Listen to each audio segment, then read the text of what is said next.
He had not been before. I think it was the purpose for lessons. It's the flying squad that was sent to pick him had come from another area. The flying squad that was coming to pick him that night had not interacted with... They needed somebody on the inside. This young man. When you put it that way... They needed somebody on the inside. And you bring in flying squad, then I'm very, very happy. And there were lessons in there. That the people closest to you are actually the ones who could sell you out. Actually, in this instance, I would beg to differ. It was not the people, it was the person. Oh, it's an example. And this person, it could be two person already had traits that marked him out. One, he was in charge of the money, and two, he couldn't differentiate between his money and the money which was meant for the circle. So, flying squad, circle. Yeah. You think Sako began in this century or the previous one? Sako was there before. The point is that the people who are closest to you could actually sink you. It was an inside job. Put it this way, the people closest to you will make it easier for you to be sunk. Usually, imaginations of people who want to sink you may not be necessarily from around you, but the facilitation, as we call it, is made possible by people who are around you. Yes, because they know you better. Sometimes wittingly and sometimes unwittingly. Very true indeed. Someone could just be asked, where is Ndu? She's just stepped out. You don't know what you've just said. I remember cases of some very high flying individuals who, unfortunately, at the time when there were issues about them regarding finances, the job that they had, they parted ways with their dearly beloved spouse of many years. Where? Where? Where? Yeah. This is a person who knows you well and is next to you on a daily... Anyway, welcome to the show, everybody. We hope you had a lovely night. Welcome to the end of the month, and we hope that, like you said, today is Monday, Thursday. No, that's tomorrow. Today. Seeing as today is still Wednesday. Yeah, today is Thursday. Okay. Today is that day when Judas is taking the cash. It's tomorrow. But he's not approached on Thursday that morning. Okay, so they were having the conversations today, yesterday. The negotiations are taking place today. Sawa. And at the same time, so when was he ordered to look for this place where they can have the meal? He was given the order on Thursday morning, told... Maybe Wednesday Get a place for tonight. Can you find a place? Get a room. See, the good thing about those times, they didn't have COVID. And they also didn't have curfew. Fortunately for them. But if it was today, if it was like here, now. My friend, social media would have been awash. With everything. So we'll have a couple of conversations today with regards to COVID-19. So we saw the Senate yesterday was meeting and discussing. So now that we have gone into lockdown, what next in terms of supporting people? And a number of senators who are standing up and raising a number of concerns. We'll be speaking with one of them, Senator Johnson Sakaja of Nairobi, and asking, so what can Parliament do? Yesterday we spoke to two parliamentarians. Let's speak to a third one today, this time from the Senate, Johnson Sakaja. At 8 o'clock, we'll have a conversation with somebody whose business is one of those that has been affected directly. Chairman of the Retail Traders Association of Kenya and CEO of Big Square Restaurants. He'll be speaking to us on what's happening to their businesses. And then also we look at, so what's happening to BBI? The deputy party leader of ODM is there saying, this BBI thing, it's not so important. No. I have other things that the Secretary General of the party says, instead of just putting money into BBI, let's put money into COVID. Buy vaccines. What's happening? Those are the conversations we shall have today. And now let's start on COVID. Let's do that. You want to start with Sputnik or just the figures? Let's do the figures. Okay, let's look at the figures first and we talk about Sputnik. And we saw a number of people getting the Sputnik jab yesterday and others talking about how they did. But first of all, Kenya recorded 1,530 new cases yesterday, 12 new deaths, unfortunately. So again, going back to those high numbers that we were seeing, about 478 short of the highest that we've seen so far, which was 2008 just last week on Friday. All right, so now we're looking at 132,646 cases in the world, in Kenya, 2,147 deaths, unfortunately. So yes, a lot of people asking questions about the Sputnik jab. The deputy president we've seen yesterday talking about it, and that's the one that he went and got. A number of other individuals going out and getting the jab.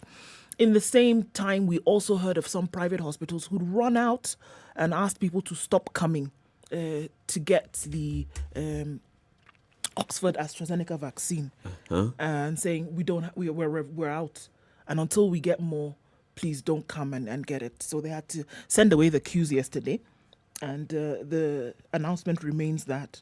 So we also saw from the Russian government, a resident here, about giving clarifications about the vaccine and how it had come into the country, telling us that it was a commercial deal with entities here within, collaborations, and they've brought it in, and they have all their lines drawn, no gray areas. So there should be no hullabaloo about this. Who's saying that? The Russian government, basically. The Russian embassy is basically saying Yes. it's not a government to government. It's not government to government. We had an agreement with a private firm who brought this in on a commercial basis, and that's how we are dealing. They bought, they sell, it's up to them. And then we saw individuals now coming out publicly after having gotten this particular jab. It's likely that more and more people will get it if it's available and people are going to have to pay for it. We see that a lot of people probably will go and get it and not have to wait for the government protocol. Okay, things, COVID we still hear from the Ministry of Health, Mutahi Kagwe specifically asking individuals who have these oxygen tanks, please, there's a shortage, we need them. Just bring them, whether government is going to buy, whether you're going to lend it to the government. But even if we do have the oxygen, we don't have enough in terms of facility then to contain it, literally. So those are the conversations that are being had right now. And then there was that offer by the chairman of DEFCI. Yes, 100 million worth Guru. of oxygen. Yes? Yes. Yesterday. So basically, you saw that I saw letter, it, right? yes. And he first wrote to the health cabinet secretary and then released a statement and said, you know what, as a company, he's a member of the COVID-19 Harambee committee. He says, we are donating 100 million worth of oxygen from our plants in various places. Then questions started emerging. Does this company or any of the companies associated with Guru actually manufacture oxygen for human use, or is it industrial oxygen? Does it go through the proper filtration that goes into the oxygen that you're going to use? That is an interesting one. Remember, the governor of Nakuru told us that they actually produce their own oxygen. Yeah. Would it not make sense if all these massive referral hospitals that we have in our counties, or these level 5, or no, it's not 4, those are 5, even 4, what would it take for them to manufacture their own oxygen? Just have their own manufacturing plants. Have it, so that, because it's something, even before COVID, oxygen was needed. Yes. It's still going to be needed. And more to the point, surely, if there's one point, let's say, for instance, let's give Naivasha as an example. If Naivasha starts producing oxygen, it means the health facilities that might require oxygen in that region will be able to get. Yeah. Close by. Okay, that's something to look at. So, well, globally. All right, so we saw that worrying video that came out of Brazil a couple of days ago, and people, we're looking at fresh graves, 2,000 people being buried on a particular day, an entire new grave site, then being developed just outside of Sao Paulo. And it's actually very, very sad to see what Brazil now, with all the drama of all the infections and death, Brazil now is suffering from younger people between the ages of 15 and 22 dying from COVID-19, and some symptoms which were unknown, that brought about by the Brazilian variant, but it is now killing younger people at a very fast rate. The thought would be then that folks would sit up and say, we probably need to do a little bit more, but it's not happening. And so in it's the very sad story of a father who is watching his daughter being buried in a mass grave and can't do anything and can't even go near her. And it just needs us to cast our focus and our attention there in terms of how things can go very bad in a very short period of time. So even with the mass number of people that we have dying and getting infected in Brazil, now you have the younger population being affected in a way that was unprecedented. Yesterday, 86,704 new cases in Brazil, 3,668 deaths in a day. In Brazil. Now the issue is 3,000. Yes, 668 deaths. Officially. One day. Officially reported. So then it gives rise to, okay, how many were unofficially? 3,600 in a day. You know, if you look at it, you get the impression. And have you heard the utterances that are attributed to the president of Brazil? Yes, I mean, even till now, it's like he's going to go down in history as a man who... What is he saying now? He's not. And when he speaks, it's the same rhetoric that he had before. But I want to ask, and I keep coming back now to, what is it that the people of Brazil are doing? Have they gotten to a point where they're like, okay, so we are on our own and this is therefore what we are going to do? Even if they get to that let's point, stay they're indoors. already Let's highly... do this. Actually, your question is not just valid but timely, but I think it gets to the heart of the matter when discussing COVID. Even if you make the decision and the prevalence is what it is, the likelihood that you already have it is already very high. This is what I was going to say. It's already infected communities. It's in there already. Entrenched, not just in there. By the time young people, you tell me, we knew that young people, because of their makeup, were somewhat protected, isn't it? So what sort of mutation do you think this virus has done to the point where it can now attack younger people and kill them at a fast rate? And which is why I'm asking also at the same time, the issue of the inability of the government to act and act very well was clear from this time last year. So what is it that the civil society organizations, religious organizations, community organizations have done to actually take the reins and fight this thing? Say a small town decides, okay, this is what we're going to do, guys. You know, the headwinds that they would come across is that you're dealing with a president who's actually popular. Now, remember... So therefore... people will tend to listen to what the person says. Okay. So the president, what the president is telling the people, they are agreeing with what yes, they are the agreeing. I was going to draw a parallel with Tanzania. Tanzania, exactly. Yes. It's a Magufuli-esque. And there's also pressure support from the people for the president to continue doing what he's doing. Yes, and all the president's speeches, if you are to believe what you read and what you hear, are laced with my people. I will do this with my people. I will suffer with my people. We are fighting together. Together with my people, my people, my people, my people. And remember, a country like Brazil, even with its massive size and massive population, the poor among them are many. And not just poor and many, but they're really poor. Yes. Let's take a break. Not poor. Yeah. 17 minutes after 6, this is Kenya's biggest conversation, the Situation Room. Let's take a break, see how the weather is going to look like today, and then we will look at the headlines shortly. Good morning.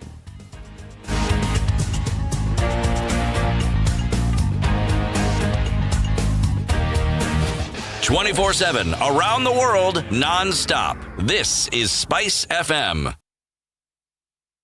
We've been all through it, you know. We go to school, study hard, get the much-deserved grades and celebrate our graduation. Then reality hits us. We get to the job market and we simply don't know where to start off.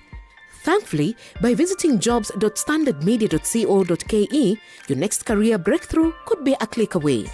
Get the best in career advice, employment opportunities, internships, part-time jobs, CV writing and interview coaching. Give your career the much-needed lift on jobs.standardmedia.co.ke. It's time to answer questions that are worthwhile. The Big Quiz Show is here. Register to play from the comfort of your home by SMSing the word JOIN to 23774. Then watch the live show on KTN every Sunday from 8 p.m. where you could have a chance to win a melee. The fastest and most accurate answers are guaranteed to win. The Big Quiz Show, Sundays at 8 p.m. only on KTN.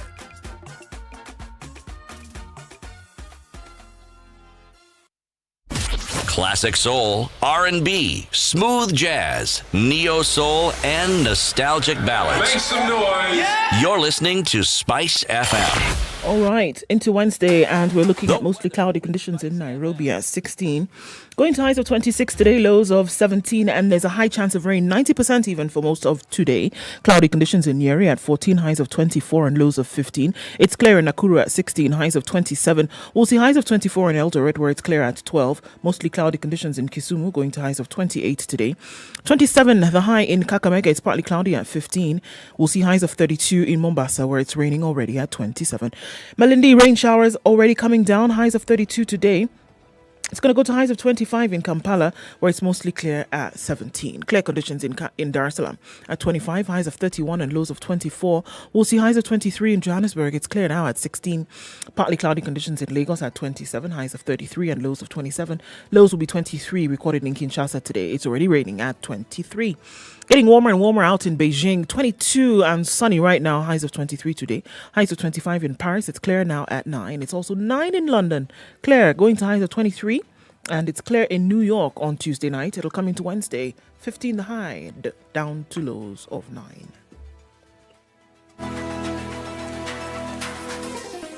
Chilled Spice.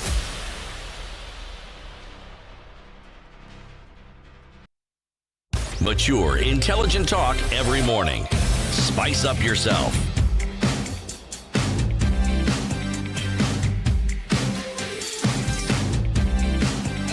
Mornings done right. 94.4 Spice FM, Nairobi. 6 o'clock. Who is online? Everybody. Washira Wilfred says, hey guys, just like yesterday to you, today you are as upbeat. Ndu started with the Patero thing. Oh, that was Eric. CT followed Q with the Sako matter, and Eric just smelled the flying squad all the way from Lolonga. Okay, just hilarious. Gishugu, we're tuned in. Waterman Jeffrey, Hennepin County is also tuned in, and that's in Minnesota. Charles and Jenga says, good morning, everyone from Spice FM, tuned in from Mombasa Island at Mvita. Dennis Scattered, okay, Keza, watching from Lolwe Estate in Kisumu. Conte Boy says, love the conversation. My number Uno radio station. Okay, Karibu. Gasheri Wambijiwe. Good morning, good people. Wishing you a happy Easter. Same to you. Good morning, everyone at SpiceFM. That's John Rory, tuning from Mombasa and Kisauni. And Nakuru's live. Good morning from Lucy. Good morning, guys. Will it be Ngatia or Oko? That's the question from Jose Main and Duhio. I told you. Mm-hmm. You did? Yeah. William Oko. Okay. Place a bet. Who's that? Who's asking? Jose. And he's tuning from Malindi. Jose. Nilikwambia bana, hii story tulimaliza kitambo. Put your money where your mouth is, Mr. Latif. I'm willing to. Bring the mouth.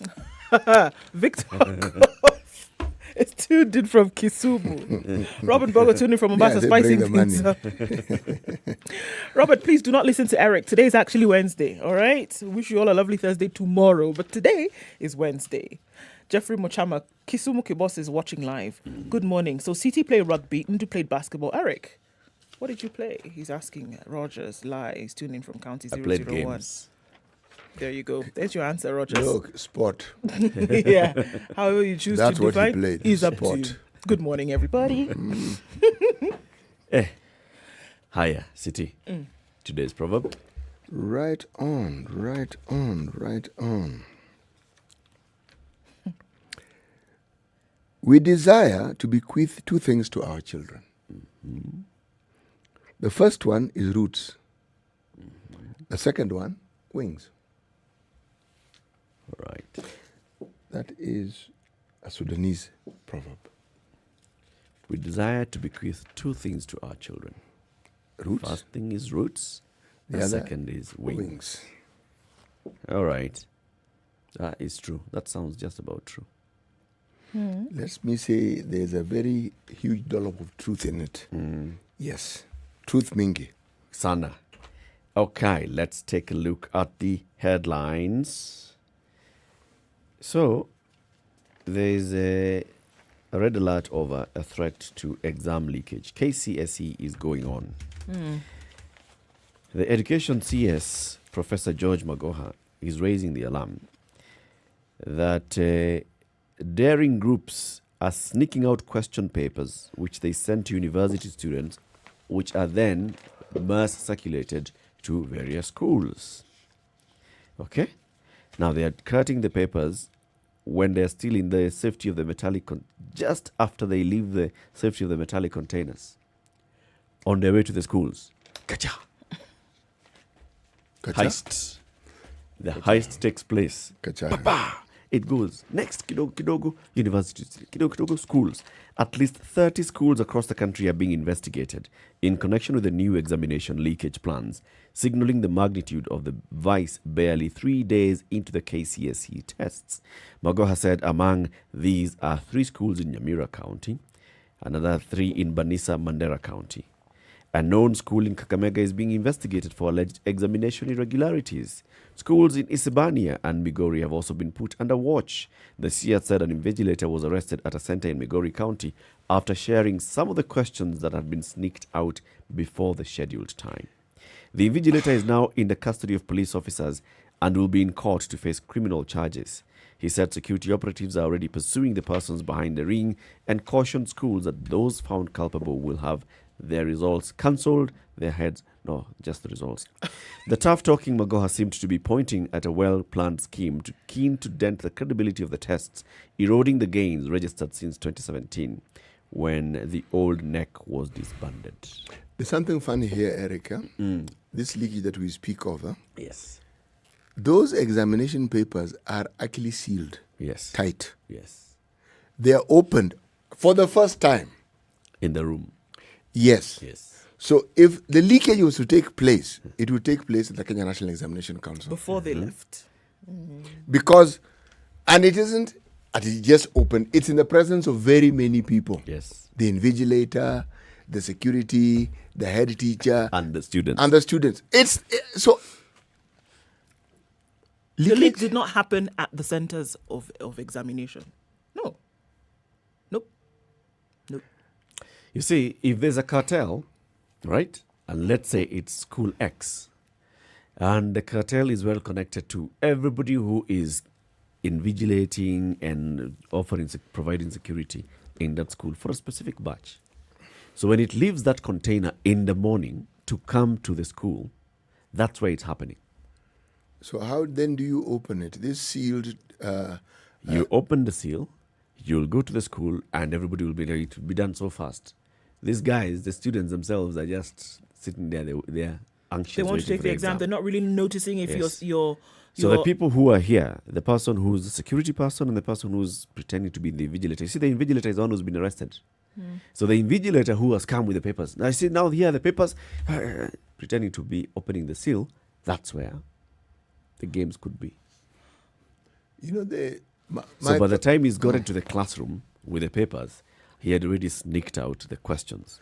But wouldn't it make more sense if you wanted to cheat? The whole idea behind cheating. Let's give you time to... Yes, because how much time do you to have give an when it unfair arrives in advantage. school? Now, I mean, I'm saying... How much time do you It'll have? cause more confusion than anything else. In fact, you're likely to fail. Unless you had it a week or two before, I don't see anything that you'd really be able to do with it within minutes. You know, I'm reminded of a time when we were employing. And one of the people who was going to be part of the examination was also one of the setters of the exam. Unbeknown to us, his spouse was also sitting for that exam. Now, somewhere in the course of discussion, we decided to change some of those questions. Okay? So when we presented them, they had been changed. The mark was out of 100. This lady got 105. Oh, wonderful. Even after questions had been changed. Meaning, they had memorized all the responses and then added. So I thought to myself, but this person clearly was sharp enough. They could have passed this exam. Why did they need to cheat? Now, you know, that one doesn't just cost you. It means guaranteed you're never going to be employed. You, even being called for an interview will not happen. Yeah. And the person who helped you cheat, They're also in problems. They need ole kwao. deep ones. Let's take a break then at this time. 29 minutes after 6 o'clock. So we want to take a break, quickly take a look at traffic. That absolute nonsense on the road is still there. Kwanza today, it's a crater. The crater is getting bigger and bigger. And this is just there. Actually, not just bigger. Even if you drive slowly, either the front part of your car will hit something or the rear will hit something, or both. It's actually deeper. It's not that it's getting deeper. It's deeper. And this is at Capital Center. The diversion at Capital Center on the way to JKIA. What the contractor is doing there is absolute madness. Anyway, let's hear what else is happening on the roads this morning. Good morning. 24/7 around the world, non-stop. This is Spice FM.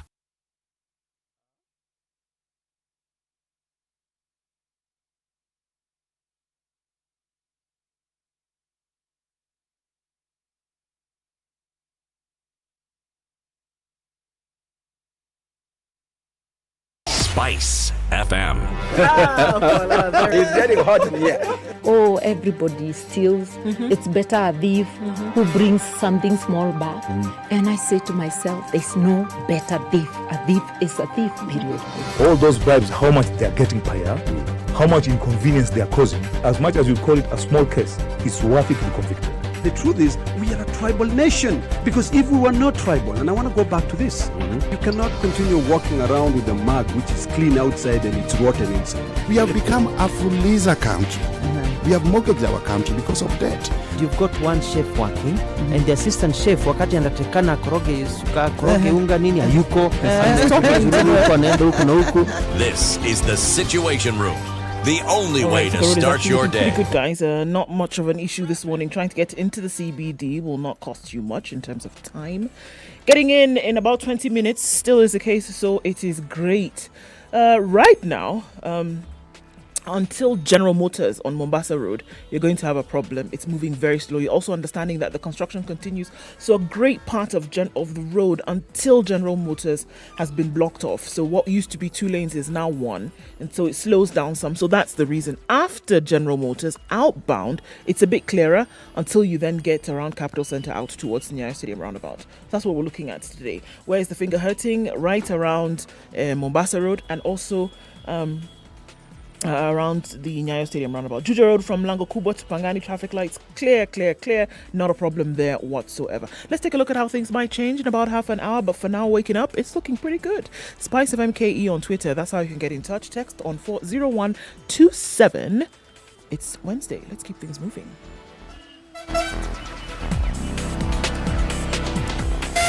Spice FM, Malindi. Mature, intelligent talk every morning. Spice up yourself.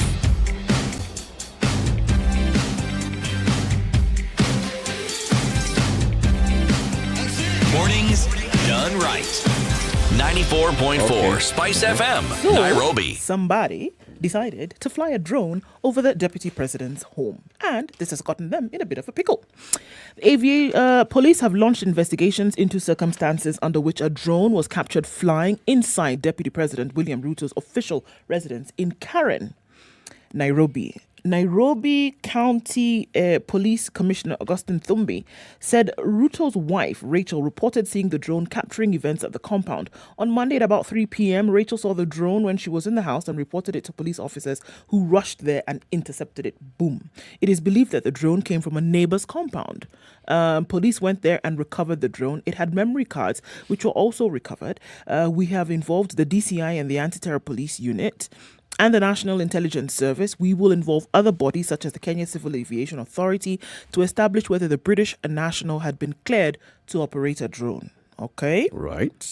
By yesterday evening, the Briton Hind Jeremy, aged 37, had recorded a statement at the DCI as investigations continued. It was found, the drone now, with several multi-event data storage cards as investigators continue to sift through the captured footage. According to the law, a person shall be eligible to own an unmanned aircraft system if that person is a Kenyan citizen or resident in Kenya, a minimum of 18 years of age, a corporate or a national government or county government. Okay, so those are the people that can own and operate a drone. Which is basically in the country. everybody who's an adult. unless And you're living in not Kenya. Kenyan and above. No, you're a resident. Resident. Unless you're not a Kenyan resident. If you're a If you're- foreigner if you're and in you're not Kenya- a resident, you know what? You can be a foreigner in this country living here for 3 months, but you're not a resident. According to immigration laws, if you're So a a resident tourist in this cannot- country, no, you can't. Right. You can be a tourist for 6 months and you're not a Kenyan but resident. You're it not a depends resident. the visa with which you enter the country. No, it doesn't. I'm telling you, the only time you will be called a Kenyan resident is if you have that documentation That calls you from resident. immigration Which means that you calls have you registered resident. as a resident. Exactly. If you're a tourist frolicking about Mombasa and Nairobi, you're a tourist. Yeah, you're not a but- resident. Yeah, but also you're on a tourist visa. That's why I brought in the issue of the visa. Yeah, but some people believe So that you because can't you use live, that. you You wake up can't and use that sleep. drone. You wake up and sleep in Nairobi for 3 months. You're a resident. No. You're not. You're not. Anyway, I've been here long enough. I know. I 3 should, months. I should be here. When contacted, the director of communications at the DP's office, Emmanuel Talam, replied, "This is a purely security issue. Our office has nothing to say about it." Yeah. According to the KCAA, flying a drone is legal in Kenya, but the operator requires to comply All with these the things set that need to happen. regulations. The Nation has the same story, and actually it's a headline of the story, and is asking, is someone spying on some top Kenyan politicians, or are the drones getting out of control? Because it's not just yesterday's incident at the DP's residence. Makueni Governor Kivutha Kibwana and the Elgeyo Marakwet Senator Kipchumba Murkomen have made similar claims of drones overflying their homes late last year, but the incidents didn't trigger any law enforcement action. Right? So last year, Kivutha Kibwana had actually made this issue and said, wait, there's a drone that was overflying my residence. And this is around the time when he was going to court, challenging BBI and the process and all, and he was raising questions. That happened. And it Kipchumba can't Murkomen also, now at the same time with Tanga issues and losing his position as a majority leader in the Senate, same thing happened. So, is this a coincidence? Is it that, we have everybody has like a drone now and they're just playing around with it and then it strays into your neighbor's home, or, you're out there and you're filming because you want to see, Makueni from the sky. Does it stray, really? Remember that it's controlled, eh? It doesn't just stray. Yeah, but when it's up there, you don't know whether it's crossed the boundary. You know something? The joy of using a drone, if you've used one, it is very easy to get carried away. I'm telling you, the thing And can the switch. last thing on your mind is that it's flying over someone's compound. Yes. Because you may be concerned about the destination, and to get there, it may need to fly over someone's compound. Yeah. So what one ought to find out is who one's neighbors are. Believe me, it's an expensive, useful gadget which many people use as a toy. Okay? But rules and regulations have now come in. Yes. Remember, it's a flying object. Requires licensing. Sure. It's an aircraft. Yes. It could be that this is an innocent, even in the case of the DP, it could be that it's an individual who was very innocent in his ways and was just playing around. Actually, and there was nothing untoward with his Consider where action. these individuals who are speaking live. Yes. Yeah. It's in the sort of neighborhood where people might own such things. And experiment with So them the right story, often. because I saw the clip of the Nairobi County police boss speaking and saying, I even summoned the people to come here and people investigating. And so far what we're establishing is this neighbor had invited some guests. So the neighbor is not Kenyan, is a British national, had invited some guests who had come in to celebrate this new home that he has moved into. And the neighbors decided, so we're going to film for you, And then with that, they flew their drone and it strayed into the neighbor's the compound. neighbor just happened to be. Tang, tang. There's some kind of things here that you say, okay. He was here, he's moved into a new home, neighbors have come and they've decided, we're going to do a drone for you because we're going to give you a clip of your home from above. This discussion we're having, we must give credit where it's due. Hollywood. Kabisa? Yes, because when you relate drones to movies,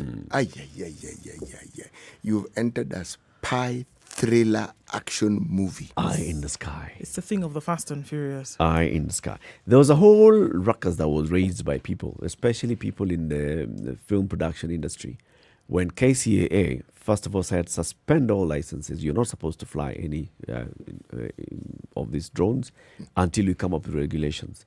And remember, there was a whole issue of, KCAA is just being draconian. They are curtailing, No. They were not being production and creativity, and this is a growing industry. See now? It's actually a danger. Senator Sakaja himself actually was Yes. calling and saying that young entrepreneurs should be given the opportunity. We'll to ask use him this. today. Yeah. They should, yes, but doesn't mean that you shouldn't take precautions. That very gadget, much as it's a lovely tool to have for doing all sorts of things, think of the nefarious things that it can be put to. It can be put to. It's kind of scary when you think about it, actually. Yeah. Okay. Oh, yeah. Can I tell you about KEMSA really quickly now that we're on a roll? Yes, please. Report reveals KEMSA rot, as if we didn't know, as MPs protest Gittura transfer. A Senate report has given a peek into the rot at Kenya Medical Supplies Authority that allowed companies to profit from the pandemic, even as the members of parliament protested the transfer of the board chair. The Senate's Committee on Health released a report on the 8-month-long inquiry into Kenya's drug supplier, uncovering massive schemes that allowed companies to profit, or rather profiteer from the pandemic. The committee, chaired by Trans Nzoia Senator Michael Mbito, wants the Director of Public Prosecutions, Nurdin Haji, and Director of Criminal Investigations, George Kinoti, to investigate top KEMSA officials, including CEO Dr. John Manjari and Charles Juma, the Director of Procurement, Eliud Murezi, Frederick Wanyoni, the Legal Services Fellow, Edward Joroge, Operations, Waiganjo Karanja, Finance and Strategy, and also Charles Juma, who is the Director of Procurement, right? The Senate committee said KEMSA was enabled by weak oversight and laws that mandated the county governments to procure their medical supplies from KEMSA. The report blames KEMSA for single sourcing the COVID-19 supplies and accepting deals that would lead to the loss of public funds. So what they're saying from the market survey on the affected items, the stock, if sold at current market prices, would only realize 4 billion shillings, resulting in a loss of 2.5 billion shillings. So there's a roundup of the report, and they're saying, look, this is what we've been able to see, and the only way to be able to sort this out now, the rot that was there, the rot that is there now, and money that was lost, is to bring in the law and the criminal justice system. That's the way you're going to be able to solve it. And don't transfer this board chairman. Hold on until the investigations are done. So here's a story about Mr. Kembe Gittura. Kembe Gittura, the former Deputy Speaker of the Senate in the last administration, has been appointed chairman of the Communications Authority of Kenya. He was the chairman of Kenya Medical Supplies Authority until the scandal erupted and until recently.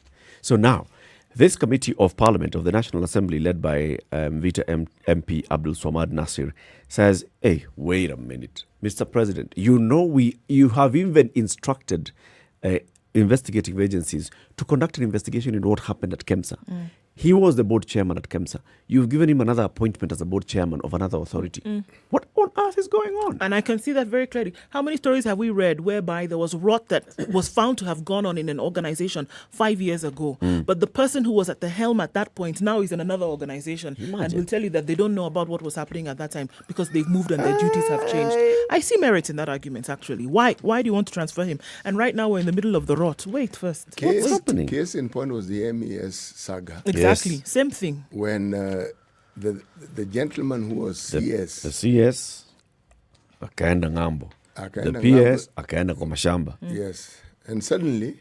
There's an investigation. And they're suddenly, saying, hey, but I can't really remember. I don't know who was responsible for signing what, when, where. I'm not there anymore. Documents and I didn't get them. At the time that I was there, I actually requested. I never got them. But then my duties elsewhere required me. Do you know this one is an interesting one because you're damned if you do, damned if you don't. If you didn't get the documents, what sort of CS are you? Yes. So things that are simply done in that ministry and you're supposed to be the boss and you don't know. If it comes to you, you colluded. Yes, you did. Hey. Remember, it even brought in the AG at that particular point in time. Mr. Githu Muigai. Professor Githu Muigai. You know, the problem with allegations in this country is that if a finger is pointed at you over some activity that cannot really stand very close scrutiny in the light, as far as people are concerned, you are guilty. Yes, sir. In fact, the court of public opinions, you're guilty until proven innocent. Yes. If it involves money, and a lot of it, you're guilty. Government money, you're guilty. Yep. Now, MCAs have gone to court and they've been joined there by the Attorney General of the Republic of Kenya. What is happening is they're saying, look, elections happen in this country in 5-year cycles. So if it happens in 2, the next one will be 7. Then next one 2, 2002, 2007, 2012. No, it didn't happen in 2012. It happened in 2013. Then the next one is 2017. So, did that government, MPs, the president, did they serve a 5-year term? Oh, good grief. Between 2013 and 2017. MCAs have gone to court and they're saying, look, we did not complete a term. Can we get compensated and paid for the remainder of the term? Were they working during that period? Did they work? That's not the point. Is the point. So what are you getting paid for? So you're getting paid because you do a job. So then 6 months you did not work and the term was not complete. Not work. Were you even elected? You're not even there in the first place. Why are they not asking for the term to be extended so they can work? That's what they're asking. No, they're saying be compensated. Eric, please have the moment. That's what they're asking. You should have extended our term. Because we came into office in March 2013, our term should have ended in March 2018. Okay? Article 177(1)(a) and 177(4) of the Constitution, they set the correct terms of office of MCAs, saying that MCAs shall be elected on the same day as MP, as governor, as woman rep, as senator, as president, as deputy president. Okay? Now, this thing should have happened in 5-year cycles. Remember, the reason why we actually had an election in 2013 and not 2012 is this matter went to court, Constitutional Court, then was chaired by Justice Isaac Lenaola, who's now in the Supreme Court. And the judges, the bench, then came up and said, look, we understand the circumstances we're in. The Constitution was passed in 2010.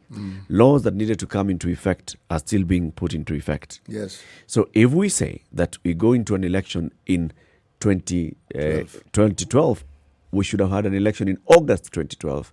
No. What's going to happen is let's extend the term of the current parliament and then the next one will serve the country for a shorter period. So there's already some ruling. So now they want the Supreme Court, these ones, to go and make this determination. Did they know before? Or this is something that they just woke up? They did, but they're going to now, they want the Supreme Court to give a determination on did we serve a 5-year term according to the Constitution, in accordance with the Constitution. If they say all elements being considered, they say yes, the term was complete. Maybe they'll go and sit down. Yeah. It's okay now. Let the you know something? Decide. This democracy we speak of and we so much desire, this is really the manifestations of it. Yes, because you have a court system. And Kenyans have realized, you can actually get to court and actually get a ruling that, we are coming out of the doldrums of a previous time when going to court was akin to an exercise in futility. Okay? So now, let them go to court. It's okay. Let the courts make a ruling. Yes. Let there be a precedent, etc., etc. It is a good thing. Let them be told. It's good. Let them be told to go and sit down. Because also, by the way, as we're saying all these things, there are some people, there's a school of thought that says elections should happen this year. Because the whole 2018 if you count 2017, 5 years, it apparently ends in 2021. There's some people who argue that way. And they should. I mean, but if you've chosen that you want to argue in a certain way, surely, shouldn't you just continue arguing? I mean, have I... One of them is a journalist friend of mine. Yes. It's okay, let them argue, no One problem. of them who's very, very strong on this is a journalist friend of mine who's an editor at The Star. Mr. Madenge is always saying election should happen 2011. 2021 rather. And his perspective August. And his view is actually well buffeted by basic arithmetic. Count 2017, 18, 19, 20, 21. You skipped. 12 minutes to 7, let's take a break. Okay. Remember, as you take this break, you can go to jobs.standardmedia.co.ke for standard jobs. A number of jobs have been listed there. You will find jobs and you can also register for a newsletter or SMS alerts in case a job that you're interested in is ever advertised. You get the details there. Jobs.standardmedia.co.ke will tell you shortly a number of the jobs that have been advertised there this time. Good morning.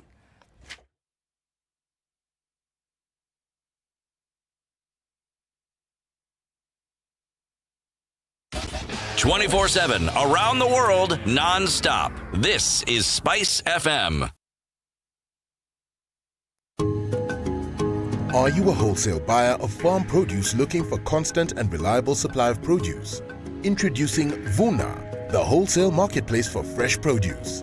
A joint project by Standard Group's Farm Kenya in partnership with Agit.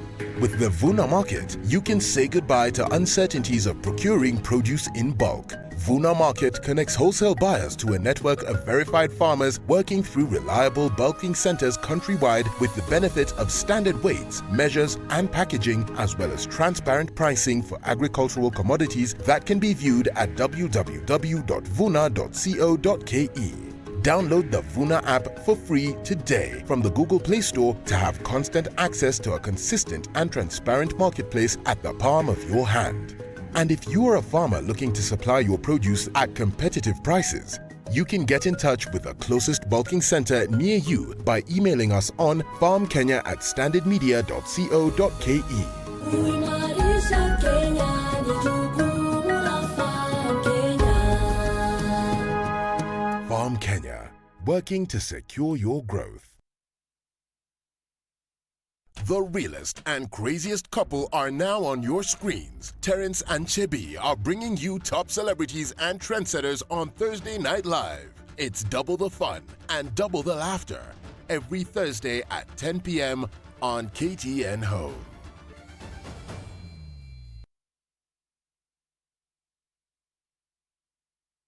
Mature, intelligent talk every morning. Spice up yourself.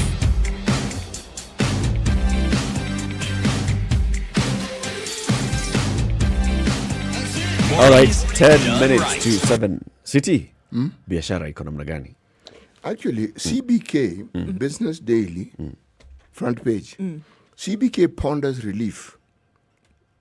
Recall a new lockdown. It is being reported by the Business Daily that the loan repayment reliefs that had previously existed and then were rescinded could be reintroduced. Okay. And the condition is that if the country's economic situation deteriorates, it's going to deteriorate. This one I can tell the governor of the central bank, it will deteriorate. It's deteriorating now. Yes. And he said that one of the things that they must do, however, is to balance it so that both the lenders and the borrowers benefit. Now, this to me is a good thing. That's why I've chosen it. It's a sign that there are people who are voicing what they're thinking with regards to ensuring that Kenyans get relief. If we believe everything we're told that the government doesn't have money, what it does have at its fingertips are laws that it can use to provide relief. It can't give you, as Eric would say, chilling cash. So what it can do is ensure that you don't suffer unduly for lack of it. Okay. That they can do. So when are we expecting that announcement to come? Or this to take effect? It's still under debate, my friend. Okay. Yes. So it's under discussion. Conversation. Yes, it's a Conversation debate. has started somewhere. By the time the conversation hits the media and they're pondering, I'm sure they've already arrived at what they need to do. And now it's a question of fine-tuning it.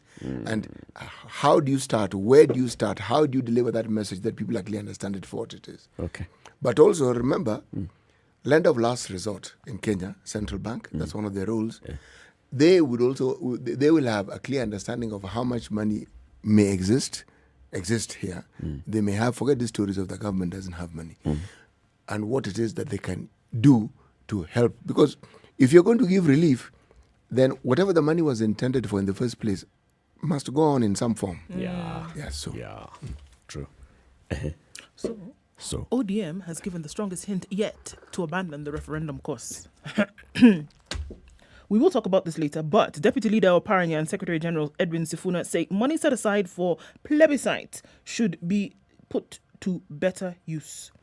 ODM has sent signals that it may abandon the quest for the review of the constitution through the BBI. In a statement yesterday, top ODM officials told the government to use the funds set aside for the referendum to fight the COVID-19 pandemic. Kakamega Governor Wycliffe Oparanya, who is the deputy party leader, and ODM Secretary General Edwin Sifuna said the funds for the impending plebiscite should be channeled to better use.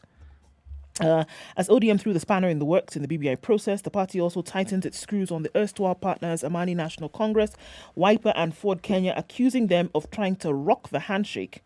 so they can benefit from it. National Assembly Minority Whip Junet Mohammed described ANC as a greedy hyena sitting somewhere with hopes that ODM abandons the handshake. Well, and he said, just give me that quote quickly. From today, if we don't get the respect we deserve from these small parties, we will deal with them in the only way we can as ODM. Bas. Okay. So BBI, they're abandoning their own project. Because again, Junaid Mohammed there, who is the joint secretary of the BBI task force, goes ahead to say, we cannot abandon our own project. So he hasn't gotten the memo. I think he got the memo. Remember, we are dealing with politicians, okay? When you have the situation such as the one that we have in this country, do you think that the ODM stalwarts and the leadership have not understood or have not heard the noise that has been made with the expenditure of the BBI? They have heard. They've heard the noise. And these are people who understand the need to appear to be on the right side of the voting populace. Don't you think this would be, strategically speaking from a political perspective, this would be a good move? Say, okay, guys, you know what we're having? No. Let's, referendum. Let's put a pause on this thing. You just look at the landscape and the way it is right now. Kenyans are crying on one side, shouting and saying, you know what, with this new lockdown, we can't afford life, blah, blah, blah. Serikali, that money. Then ODM or anybody at this point comes and stands with the people. Mwananchi mdogo wa kawaida. You'll be in good stead forever. You know what? This is where now I raise the other question of what does the Constitution say? Because the drafters of the Constitution understood very well that citizens could come up with their own proposed amendments to the Constitution. Yes, they can. And if they do that, they will be facing the powers that be in some of the amendments that they may be wanting to push. And that's why it's safeguarded that if citizens come up with an amendment to the Constitution, that is a citizens' initiative, as long as it gets approval from 50% of the county assemblies in the country, it's a done deal. It's a done deal. From that point on, it doesn't matter you in the National Assembly, whether you say yes, no, maybe. It doesn't matter whether IEBC, you have money, you don't have money. It's done. It's going to a referendum. Now, this thing they're telling us abandon. You see, phrasing... See, it's just playing with our minds. Yes. Playing with our mind, but playing with perhaps a much larger sphere of influence, and that is called the general public. The general public cannot help but notice that these are people who are willing to abandon, albeit for a while, the quest. But if you think that is interesting, in the political landscape, do you remember there was this new alliance? There was. CT has already put it in history. Was. Which one? Saralak. Sister, do here. New alliance for Kenya. One Kenya alliance. Yes, the One Kenya New Alliance. When I say was, I'm not saying it has ceased to exist. Yes. You know, the next thing you're going to give it a food analogy and you're going to talk about Uji mix, the way at which you're going. Okay. However, that particular landscape is also facing, should we say, some changes. Yes. One, the headline in the Star, page 6, Jubilee, NASA pact pause, One Kenya bid. And the reason is they fear losing plum parliamentary posts, among other things. And also there's the little matter of the Constitution, which actually bars political parties from being in more than one coalition. Suddenly? Yes. So I'm telling you. So if you are to look at, say, the legal, the constitutional landscape, and then you look at just basic self-interest, which trumps everything else, okay? That's where the wars was, huh? That's where the wars comes in. One alliance.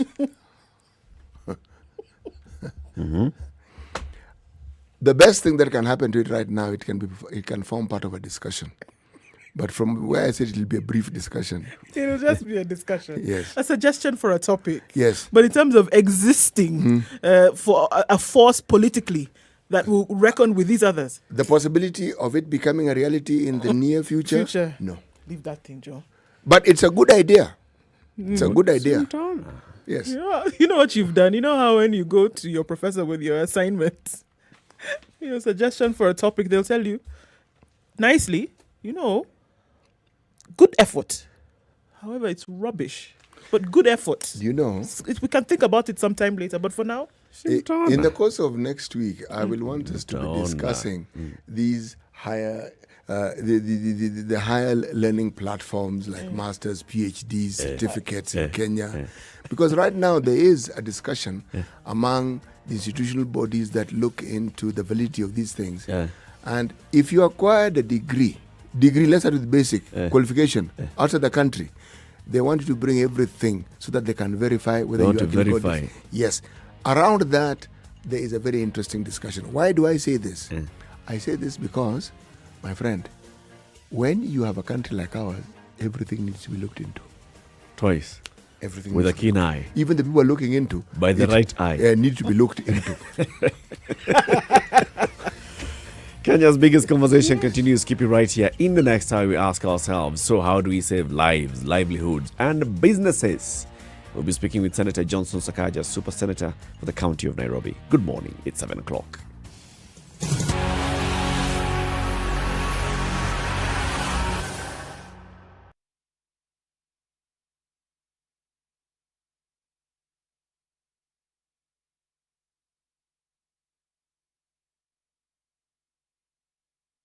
All right, Mombasa Road is where you're going to have a little bit of a hiccup this morning as you're trying to get towards the CBD. It slows from Cabanas to General Motors. Remember, a major chunk of that road has been closed off because of the construction on Mombasa Road. All right, so you can't, it's going to definitely go slower because what was 2 lanes is now 1. That is the major problem. And yes, we also know that there is a river in the middle of the road. It's taking some time to traverse this one. That is causing the traffic on Mombasa Road today. Can you move from Nakuru to Nairobi? Yes, you can. And you don't have to worry about the roadblock. Must you move, I guess, would be the question. Coming off of Thika Road is looking pretty good. Wangari Maathai, even going through the Pangani Tunnel out towards Globe Cinema Overpass, is looking pretty good. No problems coming off Limuru Road. A little bit of a hold up, however, from Jogo Road towards Landis Road as you get into the CBD. It slows down some. There is major traffic right around the Machakos bus station entrance. For some reason, don't know why, but we'll look into that. Okay, talk to us later. SpiceFM KE on Twitter.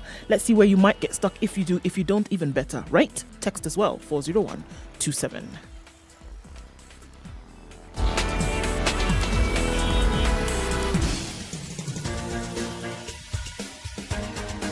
This is The Situation Room, the home of hard-hitting political commentary and penetrating insights about the state of the nation. This is a talk radio experience like no other. The Situation Room, a place for hard truths, debates, and elevated conversations. The Situation Room, witty, political, engaging, deep, controversial. In the room, we have C.T. Muga, researcher, academic, seasoned political observer, a fountain of wisdom in these politically uncertain times. Ndu Oko, Nigerian by birth, Kenyan by choice, communications expert, Pan-Africanist, a truth seeker and believer in people power, and Eric Latif, agent provocateur, the man in the chair, seasoned journalist, news hound, a man who believes in punching up, not down. This is The Situation Room, the only way to start your day. Minutes after 7 o'clock. This is Kenya's biggest conversation. It is The Situation Room. We've been very energetic for the past 1 hour. So let's calm down a little bit. Right. How are you doing? Welcome. We are now into the second hour of The Situation Room. We are now live on KTN Home. We'll be live on KTN Home for the next 2 hours. We are still live on SpiceFM around the country. Malindi 97.7, Nyeri is 90.9, Eldoret 96.7, 96.0, Nakuru, Kisumu 102.5, Mombasa 87.9, and 94.4 in Nairobi. We are also online, streaming on SpiceFM KE, YouTube, on Facebook, and on Twitter. C.T. Muga, today's proverb. We desire to bequeath 2 things to our children. The first one is roots. The other one is wings. Right. Sounds very good, though. We desire to bequeath 2 things to our children. Roots and wings. Yes. Now, people who are given to philosophizing will say, well, that is among, a list of other things that we... No. This is a proverb. It's not an essay. Take it as it is. It's not an essay. Okay. You know, a couple of recently, I've been seeing conversations on social media talking about the number of death and funeral announcements in the obituary pages in the papers. And this morning I just decided, look, I'm looking at the Nation. So, how many pages do we have? There are many. 1, 2, 3, 4, 5, 6. 6 and a quarter pages of obituaries. Standard? The Standard. 1, 2 full page, 3 full page, 4 in the Standard. The Wednesday, I'm told, tends to be a day when you get very many of those notices. But just so that we give the other media outlets fair shake, you will be. It will be interesting to know that Business Daily doesn't have any. It doesn't. They never do. Doesn't have any. Stop splitting hairs. Okay, sorry. The Star also doesn't have. Even them, they don't do. No, I'm just telling you that the Business Daily doesn't do obituaries. But people don't die in their No, sphere but they of don't influence. cover them in the Business Daily. They do. They don't run it mainly. They don't run it. It's not just an obituary, but okay. I'm being facetious. I will. But you understand where I'm coming from, I Nestor? have understood what you're coming from. This one just deals with the business. And the Nation also deals with the business. Death is also a business. And in some parts of the world, some parts of this country, it's a growth industry. Some 20 years ago... How many ways do you want to split this hair? I want to actually grow new ones. You're a matosha. Okay. Sawa ndugu. Nimewacha. Tuachie hapo. Nimewacha. Asante. Asante. So, we have seen members of parliament have decided to take a recess. And now as we go into this story, the National Assembly yesterday suspended its sittings for a whole month to comply with President Uhuru Kenyatta's order to check the spread of the COVID-19. When the president was making this announcement on Friday, he was flanked by, among others, cabinet secretaries, some members of the Council of Governors. The Speaker of the National Assembly, Justin Muturi, was close by. Okay, this is what the president said. He said, with the concurrence of the leadership of both houses of parliament, the ordinary sessions, including those of their committees, are hereby suspended until further notice. What do you get by that?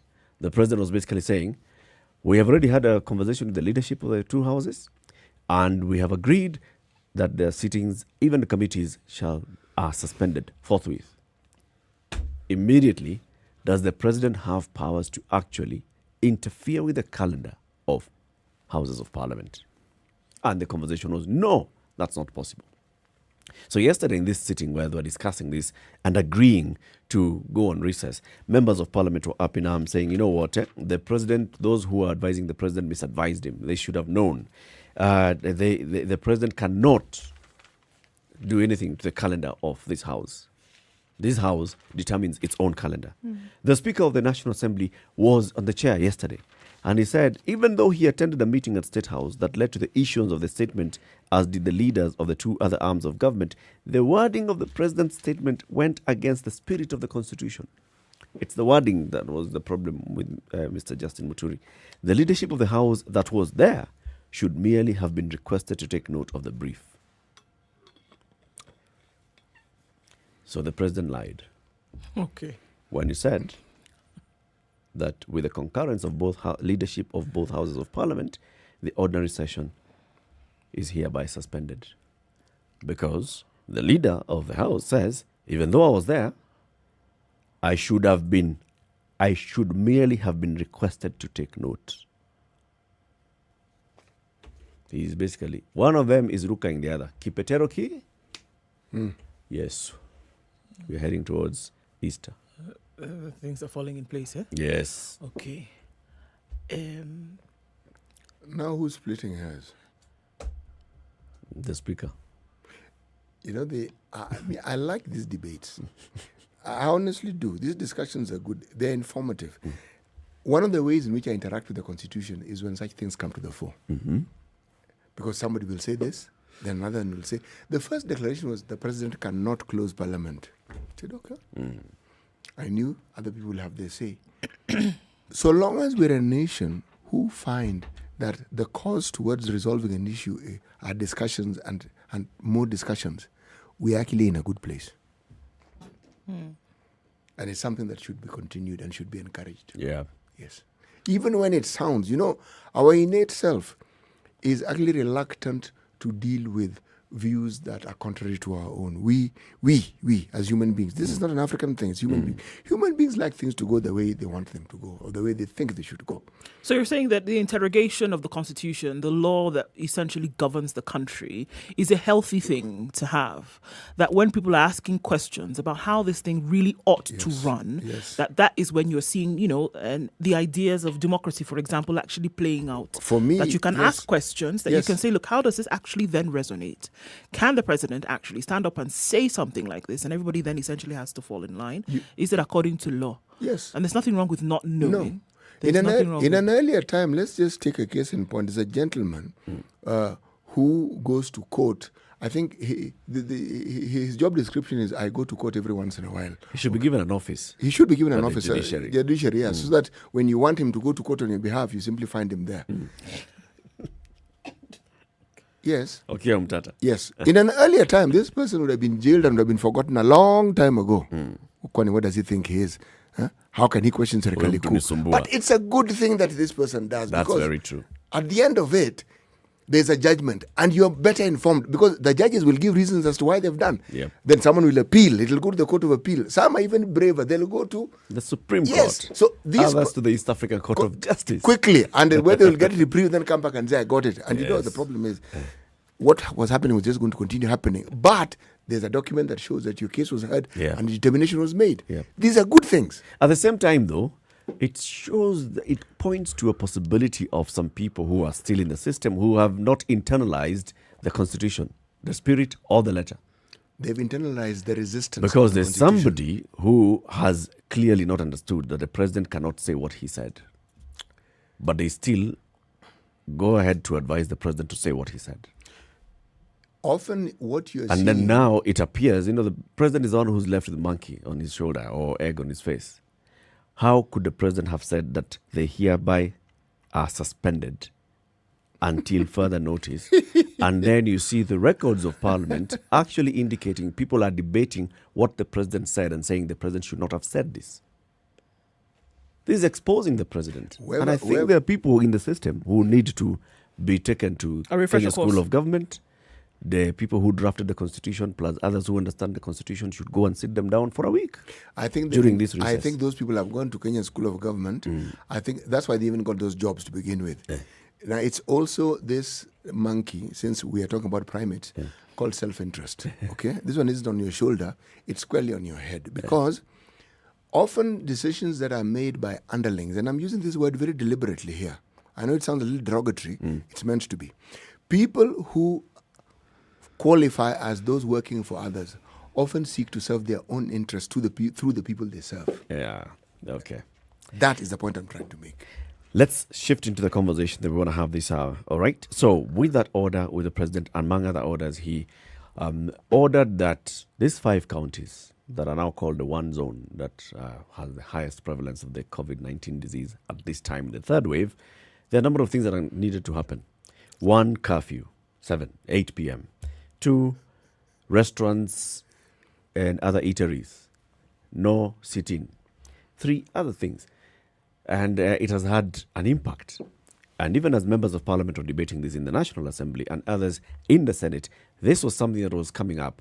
What is it that we can do to cushion the vulnerable in these times? What can be done and what should parliament be able to come up with? What should the executive be asked to do to cushion the people? In the 8 o'clock hour, we'll be speaking to the chairman of the Retail Traders Association of Kenya, who is also the CEO of Big Square Restaurants, and he'll be giving us the experience that they've had since Friday. But even as the senators were speaking yesterday, they were basically aware of what is happening. Remember when we were talking yesterday about those eateries, the bars, the restaurants, the transport companies, the airlines that are going to be grounded. What are we saying? That we're going back to that? As much as we understand that we must do a circuit breaker to stop to reduce the spread of this COVID-19, How else can we address this? And that's what we want to bring one of the senators now, Super Senator Johnson Sakaja of Nairobi County. Good morning, Senator. Good morning, Eric. How are you doing? Very well, thank you. Hi, everyone. Can you get me clearly? We get you clearly, loud and clear. And we see you very well as well. I can't see you guys. Shame. But I can hear you well. However. Don't worry. We can see How are you. you doing? Good, good. How are you doing, Senator? Salama sana. Good, good. Namsomi prof. Mimi niko mzima kaka, natarajia kwamba ni mimi ambayo umeniita prof. Nashukuru sana. Ndio. Because you deserve that. Oh, because of this grey beard. Yeah, because of the great year. Anyway, Nimeshukuru sana kaka. Asante. Ingawaje mimi si professor lakini nashukuru. Asante. You look like a unionist don. One of those who just should be calling for strikes left, right, and center. We are not going back to. and with the eyes on full beam. Yes. Senator, there was a conversation in the Senate yesterday, and a number of your colleagues were looking at the impact that these new restriction measures, especially on movement, are going to have on people, various sectors of the economy. Yeah. It's a conversation that we even had on the show yesterday, and we're asking ourselves, so what is it that can be done? People are asking, why can't the president return the tax relief measures? Why can't we go back to looking at how the central bank and the banks can also come up with those relief measures? And then others were saying, you know what, that should be the job of Parliament. You are a parliamentarian, Senator. Yes, yes. And it is true that conversation was happening yesterday. Of course, it wasn't a substantive conversation. And I say it wasn't substantive because it wasn't a motion about any of the reliefs that people are proposing. Or it wasn't a motion about, what do we do? It was a motion of adjournment. Yeah? Mm-hmm. Because during that State House meeting, there was then the proposal. And I corrected members. The president didn't direct. You can't direct Parliament to close down. But there was a proposal that with concurrence of the leadership and the members had to vote on a motion to actually adjourn the sittings for a while. Because of, one, the high numbers of infections, even amongst politicians and amongst parliamentarians. Now, if you look at the discussion and where we are now, I think it's unfortunate for us to just speak in an empty way because of two things. Last year, when we were having the same discussion, we'd not tasted what a pandemic is. Yep. We didn't know what the impact of a lockdown would be. You remember I had sponsored the pandemic response and management bill. Mm-hmm. We're talking about various sectors. So what we'd have expected is now that there's another lockdown of such a magnitude, there would be other concurrent measures. And if they're not there, then we need to bring them in. Mm. Because we've seen what the impact of a lockdown is from last year. Yep. We're able to learn from what other countries have gone through. If you look now, parts of Europe are tightening while the UK is now easing, and they're letting people now go out and, to the restaurants, etc. Yep. Such that we should have a better informed lockdown. If you say at this point, for instance, that Nairobi, Nakuru, Kajiado, Kiambu, and Machakos are locked down, there should be a concomitant series of activities that you've rolled out in those counties. Are we having mass testing? What is the vaccine rollout? I'm afraid, and I feel sad that many of my constituents in Nairobi, for instance, don't know where to get a vaccine. Yep. In as much as I got mine yesterday, because I think there's a balance. Many people are skeptical, so they actually ask leaders to step forward as well and take it, because maybe I think people listen to me. And it's okay, if my senator is taking it, I can take it. Yep. But all of that should have been part of the package. Yep. Number two, when you talk about cushioning, livelihoods, the bill we had brought last year, and I'll be able to tell you where it reached, because we're talking about pandemic response. And I remember there were very many people who were very skeptical about it. And they were saying, some of the provisions are socialist or populist. And I compared some of those provisions to what we've seen in other countries, and based on what we have, Now, unfortunately, that bill just went through the Senate. We had a lot of representations. More than 164 individuals and organizations came in, KEMSA, the private sector, the public sector.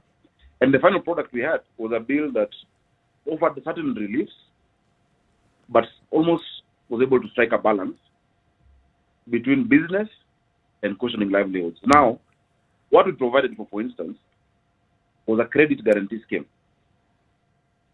That at that time, because all businesses, and the problem in the lockdown is money is not circulating.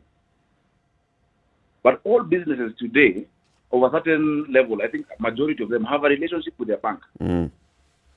And this is data that is available to the central bank and to Treasury. Mm-hmm. Many of these restaurants, eateries, people in the hospitality industry would be able to demonstrate that, look, last year at a time like now, this is what I was able to get. These are the kind of people I've been able to employ. And now that I'm not able to keep that so that I can cushion them, I get a grant or a concessional loan from the government and with a fund. In fact, that time Treasury accepted and they said they were getting, I think, 2 billion or something like that from the EU. Uh-huh. Then you cushion those businesses because you can't cushion every individual. Yeah.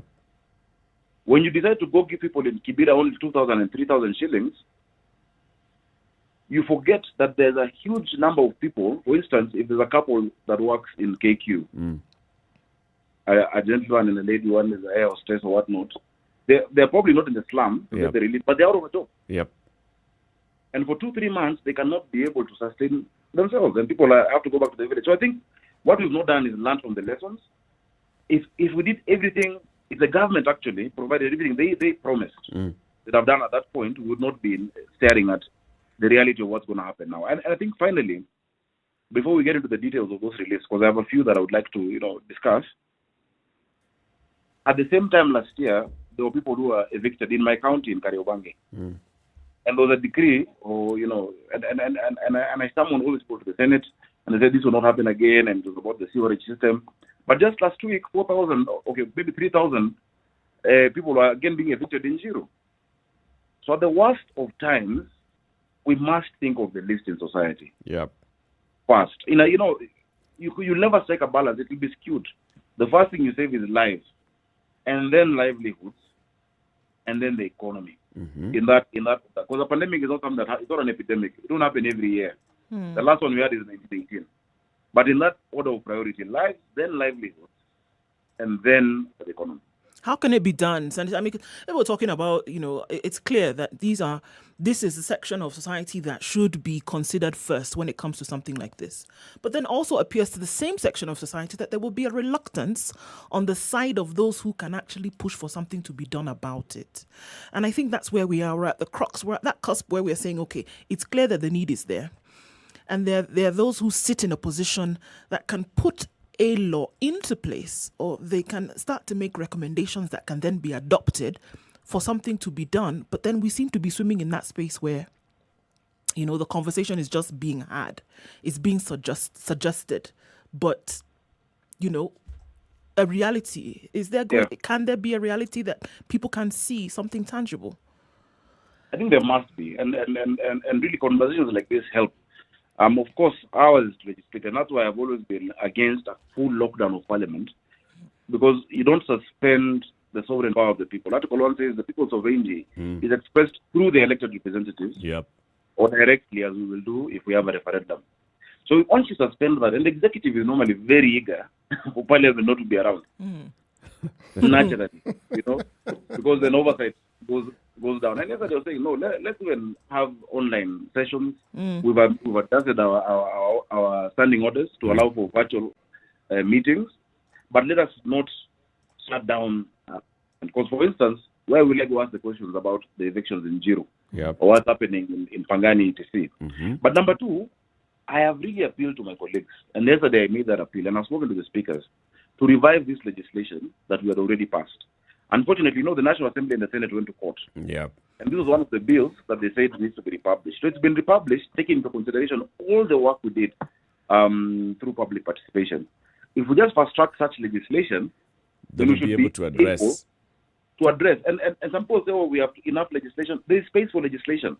Look at the U.S. The U.S. is by far not a socialist country. Well, you didn't call it that. But if you look at what the Senate passed, the tax reliefs, every family is $1,500, $1,500, depending on the size. Even it goes up, because these are strange and difficult and desperate times. It cannot be business as usual. And I am sad because I was really touched by the number of people in Nairobi, and Eric, many of them who are our friends in entertainment industry. I'm in a group of creatives because I used to be one in a former life when Muga was a professor. And in that group, you see guitarists selling their guitars. You know what it means for a musician to part with his instrument? It's like cutting off your arm. They have really been hit. They've come down to the bare minimum. The bare minimum. If you took time last year, one would have had a database of people in these industries. Two would have known the companies that are affected and would have verified that with their relationships with their banks, their banking institutions. And then, so we'd have a ticket. We'd know how much it is, whether it is 5 billion or 10 billion, that we would use to cushion these people. But now the priority, for instance, is 8 billion shillings to move the power lines on the expressway, 3 billion shillings for the water pipes to be moved. Those are important but not urgent. They are not the immediate. The immediate. Let's take a break at this point, Senator, so we can come back and now look at some of the proposals that are contained in that bill. Remember, Senator Johnson Sakaja was the chair of the ad hoc Senate Committee on COVID-19. He and his team had sat and invited various stakeholders to come and give their proposals and their thoughts, and they came up with a bill that was taken through the Senate. It was passed, went to the National Assembly. Cases went to court. This is one of those that was affected. He'll be telling us what it contained as well. Yesterday, the Senate was discussing this, and he says it was not a substantive motion to discuss what the issue is at present. It was as they were taking their break. But let me just play you a clip of what Senator Moses Wetangula also said on the floor of the Senate. I want to urge you, Mr. Speaker, as the titular head of this House, to reach out to the executive and find out whether there are measures, A, to mass test everybody, 2, to vaccinate everybody, 3, and more important, Mr. Speaker, eateries have been closed. The presumption is that people will eat from their homes. But there are people whose livelihoods are dependent on running these small businesses called eateries. There was a fund to support coronavirus victims in terms of economic terms. How are they going to survive? This is the Situation Room, the only way to start your day. Spice up your life. 24/7, around the world, non-stop. This is SpiceFM. Sarit, your city, is inviting you for an Easter celebration like no other. Come over with your family and loved ones from the 2nd to the 5th of April and enjoy a special Easter-themed shopping experience with special mall deco, the Easter Village, Sana art display for the lovers of art. Enjoy unlimited live performances. Don't forget to check out the Easter Fair, where you can get great deals and offers. All this and more only at Sarit, your city. All COVID-19 protocols set by the Ministry of Health shall be observed.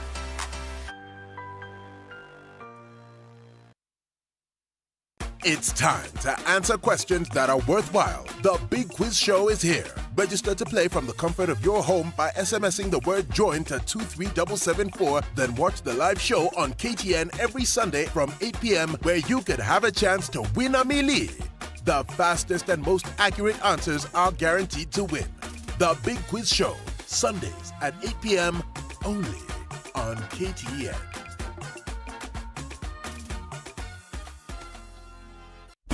Classic soul, R&B, smooth jazz, neo soul, and nostalgic ballads. Make some noise. You're listening to Nairobi this morning. Highs of 26 today, come down to lows of 17. It's cloudy in Nyeri at 15, highs of 24 today. 27 the high in Nakuru, it's mostly sunny now at 16. It's 12 degrees in Eldoret and mostly cloudy. It'll go to highs of 24. We'll see highs of 28 in Kisumu, it's cloudy right now at 20. A foggy morning in Kakamega at 16, highs of 27. 32 will be the high in Mombasa, where it still continues to rain lightly, though, at 28. In Malindi, light rain at 28, highs of 32 and lows of 27.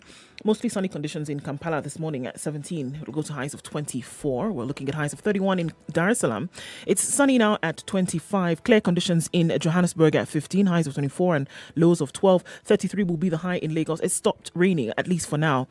Cloudy conditions, however, at 27, and it's still raining in Kinshasa at 23. We'll see highs of 32, back down to lows of 23.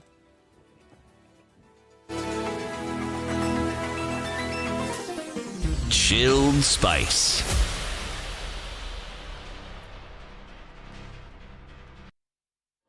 All right, on Mombasa Road this morning, as you headed towards the Nyayo Stadium roundabout, right at South Sea is literally a sea.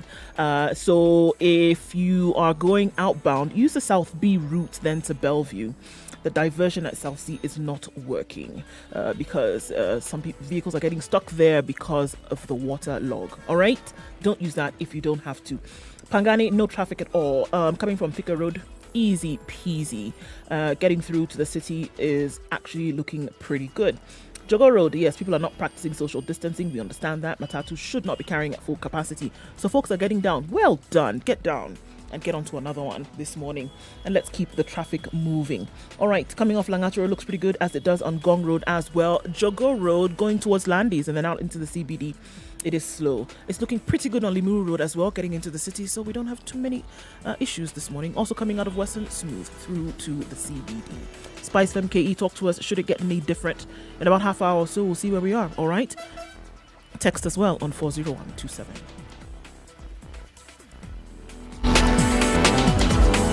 Spice FM. Spice up your life. Mature, intelligent talk every morning. Spice up yourself.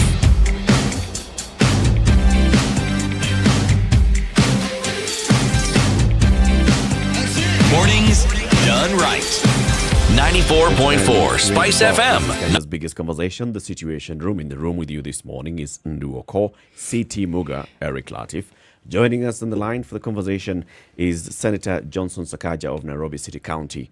And we are talking about saving lives, livelihoods, and business, and what needs to happen at this particular point. So, Senator, you're saying a number of things could have happened by now had things gone right. Yes. So, and who should we flog for these things not going right? All of us. There's Parliament, there's the Executive, and there's the public. Because for great measure, I think when we saw that the impact of COVID last year, in terms of the positivity rate, the number of deaths were not as high as other countries, many people relaxed. Yep. The government relaxed some of the restrictions. Curfew became a suggestion to many people. People are wearing a mask as chin support, and it was almost optional. Yeah. Number two, Parliament, the urgency with which, and you remember when I was chairing the committee, the urgency with which we were dealing with it. Of course, I had to resign for obvious reasons, but the urgency with which we were dealing with this, the legislative interventions went down. Such that even at the beginning of this year, those tax reliefs, the 25% on corporate tax, the VAT at 14%, were eased off. Yep. I believe we are all to blame, and I take personal responsibility as a leader. I won't blame anybody else. I think there's more I could have insisted on.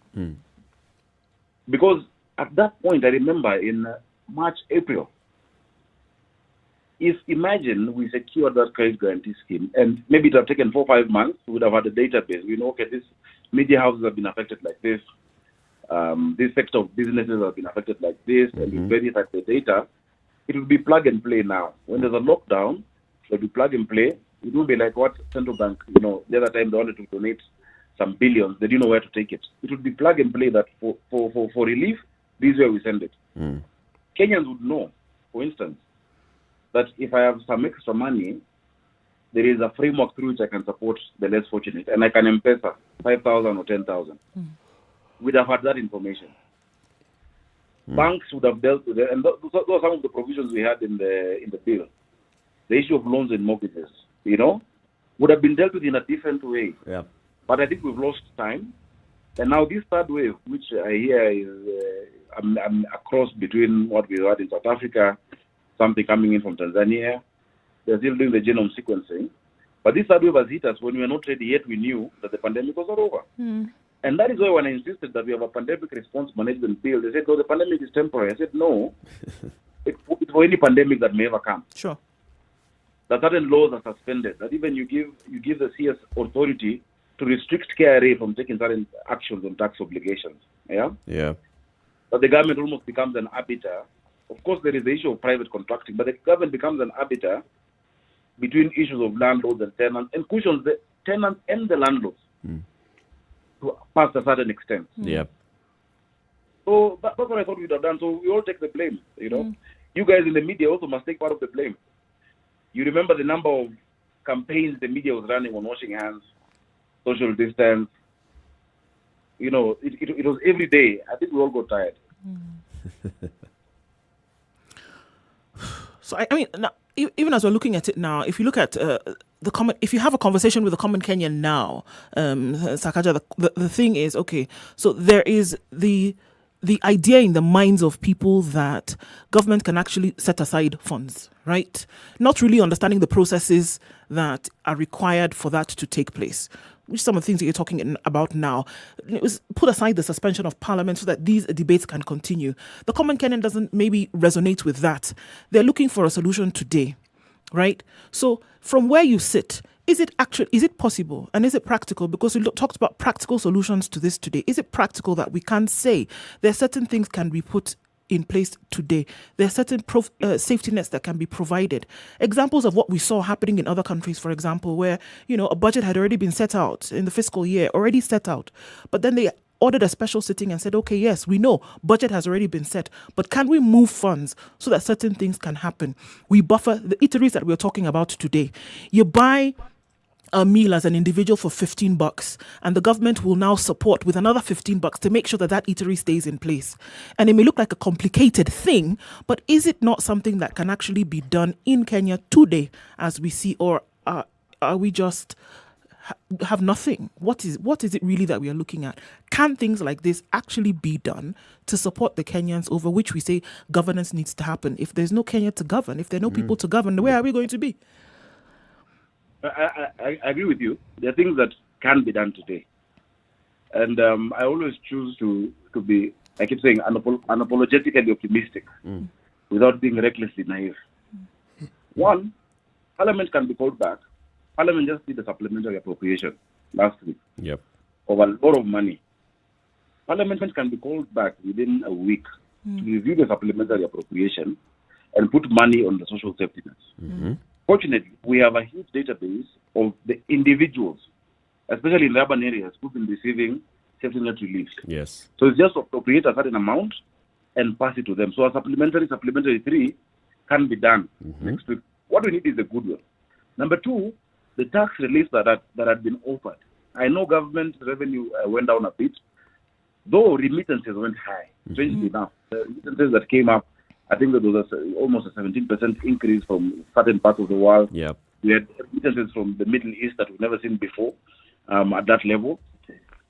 This tax relief can also be passed within a day, and there are those that the president can be able to even declare. And that is why, if you look at that, the pandemic legislation, which I think also we should fast track and deal with within this 1 month, it gives the president certain authority that normally would not have to go through a long, winding legislative process in the case of a pandemic, and then Parliament can later review those decisions. So, I believe, yes, there are things that can be done and must be done. And I think for major part, and that's why I wanted the county governments to be involved through this law. Many of our solutions lie within us as Kenyans. And, a proper county government should have a framework through which you enable your citizens to come and be there for each other. And I'll give you an example, and even when schools come back, I think this needs to be done. A few, like in January, I went to some schools in Dagoretti. Actually, Dagoretti, North Kangware. I was giving desks to these schools. And when I sat with these kids, normally they'd be excited. They came from 5 different schools, Kaungari Primary, there's Getina, there is Muslim. And as you play with the kids, you ask them, okay, what do you guys want from your senator? And they're so excited, super senator, and you'd expect them to say, oh, we want football. Mm-hmm. Or we want, a school bus. But what are they saying? They want food. Wow. They don't have food. And so that really touched me. And I got wind of this program run by a lady called Wawira. She's from Ruiru, and she's done it now in Nairobi together with Honorable KJ. And I've got it now at around 5 to 6 MPs to come onto that, where we actually provide food for our kids in school at 15 shillings. The cost is actually 25, but Kenyans of Goodwill have been subsidizing it. Yeah. There's no law that she has already. Of course, I'm pushing now national school lunch legislation like we have in other jurisdictions. But she didn't need a law to do it. She just stepped out of her comfort zone. And you see, once we're able to show Kenyans, look, we can actually stand for each other. Yeah. A proper county government will be able to tell you, okay, this is where we can channel our goodwill. So there's also what we can do. We have our neighbors, and you can tell what somebody is going through. We need to be able to, to be there for each other. And that program is going so well. We're now doing 33,000 children. Kenya done a kitchen in Dagoretti, which, feeds the kids around that area. Now, Honorable Theuri has agreed to do one. In Mbakasi, in Umoja. Nixon Korir is also coming on board. And I have at least 7 MPs who will make sure, if nothing, our kids will be able to get food. And even during a lockdown, we can provide a way where the kids come to school and get food, because that sometimes is the only meal that they can have. So there are many ways that we can channel the goodwill Kenyans have in a trusted manner. Not in a place where you think, okay, this will be another KEMSA scandal or what scandal, but in a way that is trusted and that you can see the returns. Indeed, the spirit of Harambee is a Kenyan thing. And people you hear that somebody is in need, whether it's a funeral, whether it's a medical bill, whatever, even if you hear that a family is actually going hungry, people rally together and they come to help.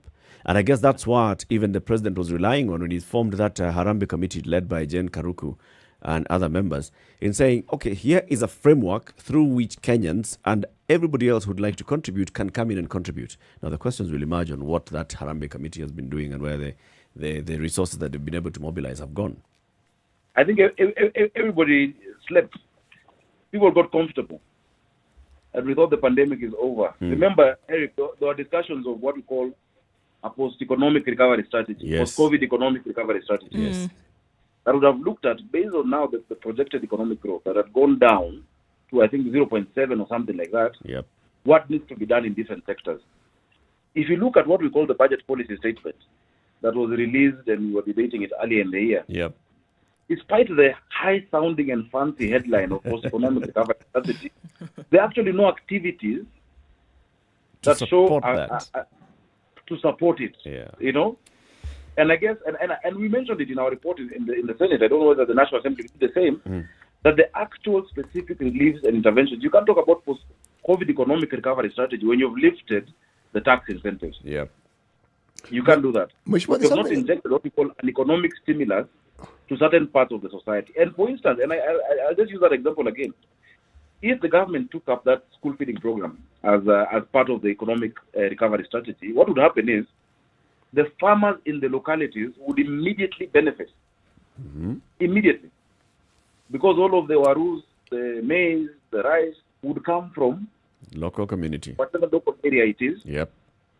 And you have the local committees that do that, as opposed to what we had before, where it's teachers who are doing business, selling, one sells firewood, another one sells what? It would be immediate, because the weak underbelly we've seen in our economy, and which is how we've been affected, Eric, and I don't want to get into much details of that, is that 60%, actually 56% of our GDP is in agriculture, yet agriculture only does less than 3% of revenue. Yeah.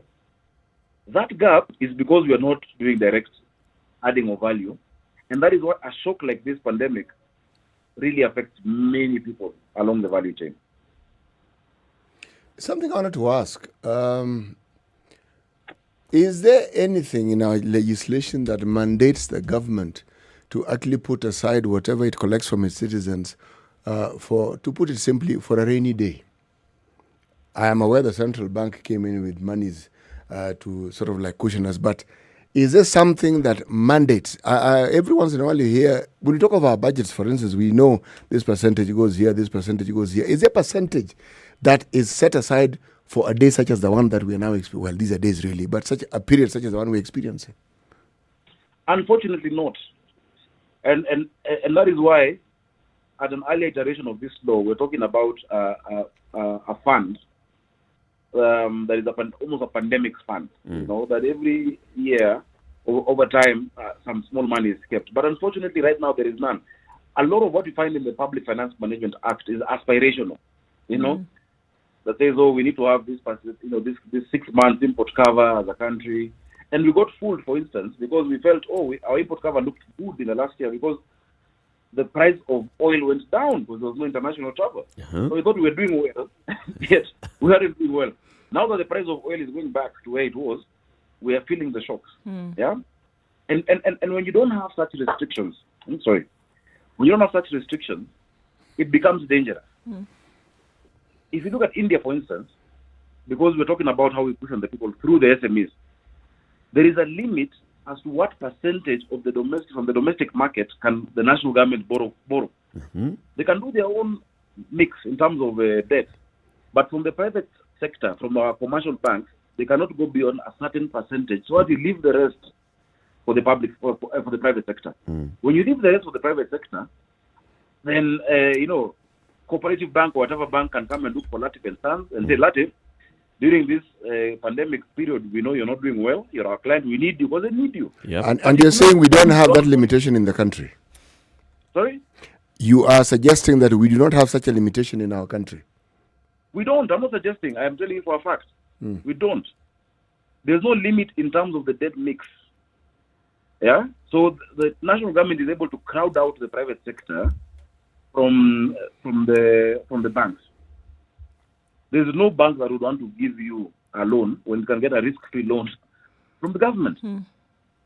And countries that have done that, because our issue is not a debt issue, it's a deficit issue. And when you have a deficit issue, what it means is that you're doing a whole budget that might not be necessary. We want to do everything at a go. We're doing a 3 trillion budget, yet we're raising $1 trillion, and we're paying a debt of another $1 trillion. So at this time of a pandemic, those are the discussions we should have been having. And the Senate report was very clear on that. I'd love to share it. The Senate report on the budget policy statement was very clear on some of those things. What happens when such reports? Yeah. What happens when such reports are then, a Senate committee looks at that report, budget policy statements, pokes holes, raises questions, and then it goes to the floor of the Senate. It, however, passes because the final recommendation is, okay, we're going to pass this, although we're asking question A, question B, question C. We see the same with the Budget and Appropriations Committee of the National Assembly. The budget policy statement is looked at by this committee. The committee comes and raises questions here and there. It says the National Treasury should be, in fact, be telling this, but the final recommendation is, Mr. Speaker, sir, we propose that we pass this. Why should this be happening? Why can't you just say we as a committee are saying no to this? Because we don't have enough independent thinking people in Parliament. And you might feel strongly, many might feel strongly about an issue. Alafu simu itapigwa. People get in trouble. I look forward to the day, and of course not with this government, because this government, its time is running out. Maybe the next government where you have a government that is a minority in Parliament. Because that's when we have proper oversight. Yeah? That's when people will actually be able to go to the issues and negotiate and say no. The same way, for instance, Donald Trump used to have a tough time with a Democrat Congress, and you have to negotiate. But normally when there's homogeneity, political homogeneity between Parliament and the executive, and you have members who don't think that you should oversight if you are part of the ruling coalition, that's when things are just done, and after 3 years, you say, oh, what mess did we get ourselves into? Doesn't it bother you, though, even as you're thinking about this, that it is against this framework that you're talking about where, truth be told, Sakaja, that there's so many things that are being said that are not being done, and it is against this framework that Kenyans are now pinning their hopes. It's the same Kenyans where we heard the announcement last week and then Kenyans were told, let's work together to be able to solve. How do you expect that to happen? Because when we talk about government and governance, it's over people. It's over people that if they're not alive, you can't govern. Right? All these things that you're putting in place, it's for them, the sovereignty of the nation. So against this framework of non-execution, it's not a reality in terms of how business is being done, and I'm talking about government business now, is not happening. It's against this framework that Kenyans are pinning their hopes. How on earth is this supposed to work? I think, as I've said, despite the grim picture of what things have been like, we can see there's goodwill on the part of the president, for instance. Yeah. Of course, he's been led on by many people, but there's goodwill on his part. Now, what you need is to translate that to congruence with Parliament. And I wish, and I was telling the speaker, since you went there, why don't you tell the president, look, okay, there are these reports. This is what we are seeing as the legislators and as the representatives of the people. These are how we can implement. Because the measures he's put in place are not to hurt Kenyans. Sure. There's no president who will do that for the intention of hurting Kenyans. The Bible says there's no father who the son asks for a piece of bread, and he's given a stone. Yeah. But without that congruence, and for a long time, and of course I'm a part of Jubilee, and for a long time I've said, never mistake oversight and being corrected by your people as dissent or as being a rebel, because there was a time at which Jubilee wanted everyone to think the same way, and to if you oppose something, then you're against the government. No. Many times the truth that comes from honest criticism and advice is what a government actually needs. Yeah, and I think we saw that in many incidences last year. So I think there is still hope. I believe that we can still come together, and the executive and Parliament can sit down and go through that budget and say, look, this is where our people are hurting. I can talk about where I represent. Nairobi is what we call shamba ya mawe. When there's no food coming in, when someone has no money, you will not eat, you will not sleep, you have to pay. Yep. In the rural areas, maybe, you get a place to sleep. And I keep saying, maybe even your fence is in Western, the fence is also mboga. You can just plug. Your neighbor will give you goro. But urban poverty requires for us to be able to sit down together. Yeah. But when it doesn't happen, when there's no agency of the executive that says, look, where are the MPs from Nairobi? Where's the senator?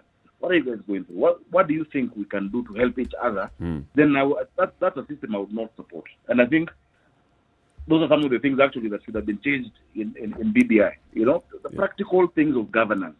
So yes, this country is known for good reports. Implementation is the problem. And as our democracy evolves and the Kenyans and the citizens is more enlightened, we need to make decisions around that. How do we make sure that we have a system where the government is put in check, no matter who becomes president, and where our representatives truly represent, no matter which party they are in? Mheshimiwa, there's a question that we have debated. There's an issue we've debated at great length in the studio, and I want your input as someone who's in a position to know these things far in greater detail than we do. Is the government absolutely skinflint? Are they absolutely broke to the point where they can't buy a handkerchief? Forget handkerchief. They can't even buy chewing gum. Chewing gum, I think, is a yes. Patco. Patco, that white sweet that normally accompanies. What is the reality here? As many economists as you will get will give you a different view on that. Because there are certain indicators that people would use to say whether the government is broke or not. They would look at what's the interest rate, currently.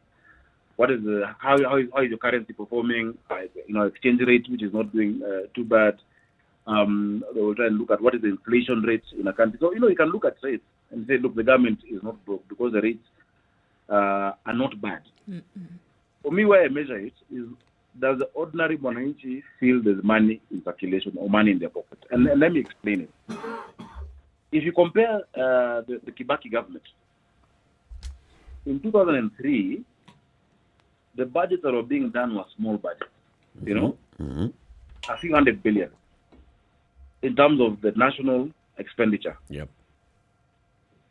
In 2013, so maybe you say what, 200, 300 billion, yeah?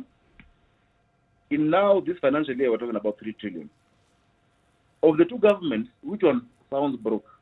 Of course, the one which is spending 300 billion. But in which one are people feeling they have no money in circulation? It is this one. Yep. So the question of whether government is broke, for me, it has to go back to, Are is there people money broke? circulating? Are people broke? Because government sometimes even can, the many instruments the government has to cover its back. But are the people broke? Do people feel that they have a threshold for growth, that they can acquire, they can expand their businesses? Is there money in circulation? In that government, which had a very small budget, 92% of our expenditure was locally financed. Yeah? Yep. I remember Mwirari used to say very proudly, hakuna pesa ya mzungu inalipa mwalimu. Yeah? Kenya hii. And even at some point when His Excellency the President was Minister of Finance, he used to say the same thing. Yeah. That we are financing almost 95%, only 5% is being borrowed, and not even from the banks. And that's why I remember, even when I was in campus, there were all these ladies in blue tents asking us, begging us to open accounts. Now it's like banks want to run away from you. Even banks, the senators are very rude. It's all changed. So for me, and if you look at the amount of money we pay, and I wish we had time and I've gone through and I've shown you what we discussed in BPS, the biggest project the government has today is debt. That's the biggest government project, because that's the biggest expenditure. As soon as a shilling hits the account, that's the biggest expenditure.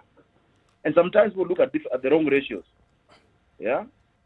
Debt to GDP ratio. And they say, don't look at that. Look at debt revenue. How much of what are you collecting is actually being used, and how much is going out?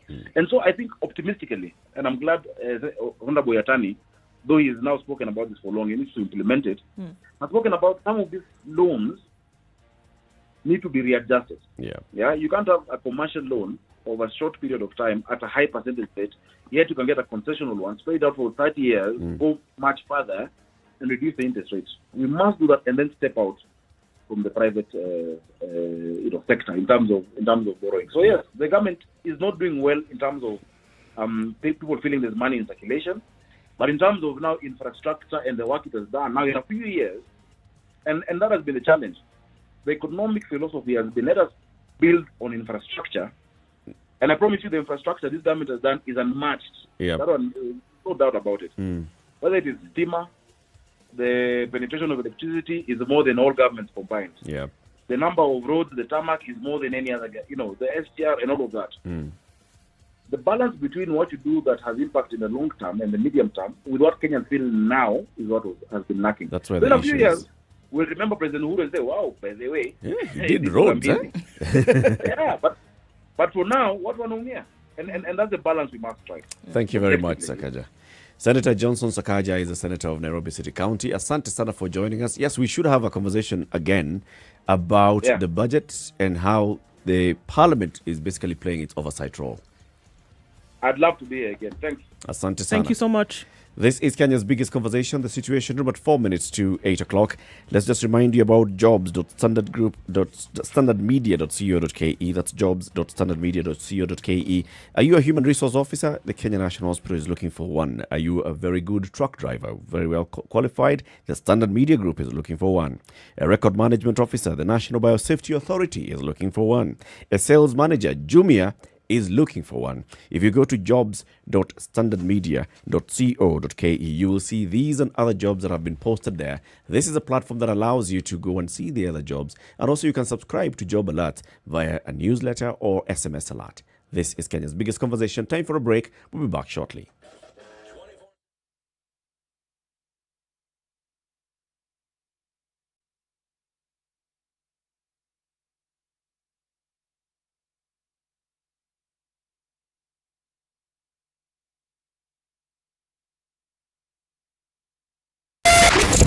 .9 SpiceFM, Mombasa. 2 minutes to 8. Senator Sakaja has basically said, look, we had all the time, very many opportunities, but we wasted those opportunities. We're where we are, and we've got to take all the blame ourselves. So yes, legislators have their part to play. The national executive has their part to play. Citizens have their part to play. Can you imagine if things had actually been done the way they should have been done? We'd be getting to this point where we're talking about, third wave. Okay, so this is what we're going to do. Move this here. Guys, just lock yourselves in for 1 week. This is what you're going to do. And then let's come out. Now we are rudderless, so to speak. And it isn't for lack of information, Eric. If you just visit the KEMRI website and you look at the work that has gone on into genome sequencing and research into COVID, the Ministry of Health does not lack the information as to what is happening here. They do not lack the information as to the number of strains and even where they've come from and all the things that you require, meaning the information that you need for planning is available. Because the warning shot was fired a while back. We saw it, we had a breather. Children went back to school. You know, when you say... We're basically being given time to prepare ourselves. To figure it out. And we didn't. We didn't. You see... Then go back to God and tell him, now, God, please. Last chance. Actually, the real issue here, if you think about it, and the senator is actually spot on. We just went back to our business as normal. Yeah, we told ourselves, yoni ya mzungu. Because even in this same situation, did you find, you would think that when such a calamity descends upon a nation, that we'd think of changing our behavior. Did we change our behavior? Nothing. No. Entrenched the old nonsense behavior, in fact, is what happened. No. Let's see what's happening on the roads, and then we have the conversation with the chairman of the Retail Traders Association of Kenya. What's happening to that sector? Good morning, 8 o'clock.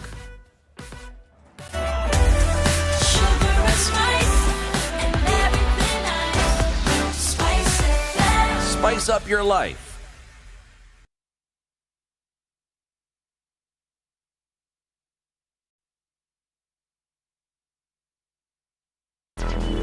Traffic. Okay, guys. We're looking at heavy traffic along Mombasa Road. That's outbound. Still, again, because of the construction, that one we just have to deal with right now. It doesn't look good. On Jogo Road, actually, we are looking at crazy traffic as well, headed towards the roundabout stadium. Yesterday, there was a terrible accident that happened around Kayole, and guys are still dealing with those effects until now. Landis Road to Enterprise Road moving very well today. There is literally no traffic on Thika Road today. It's great. Pangani at the tunnel headed out looks pretty good. Remember, if you're on Mombasa Road headed towards South Sea, it is a C. Don't. You can go through Bellevue and use the round way out. Long way out is probably the better option for now. All right. Let's keep taking a look at what's going on our roads today. Talk to us if you need to on SpiceFM KE via Twitter or text on 40127.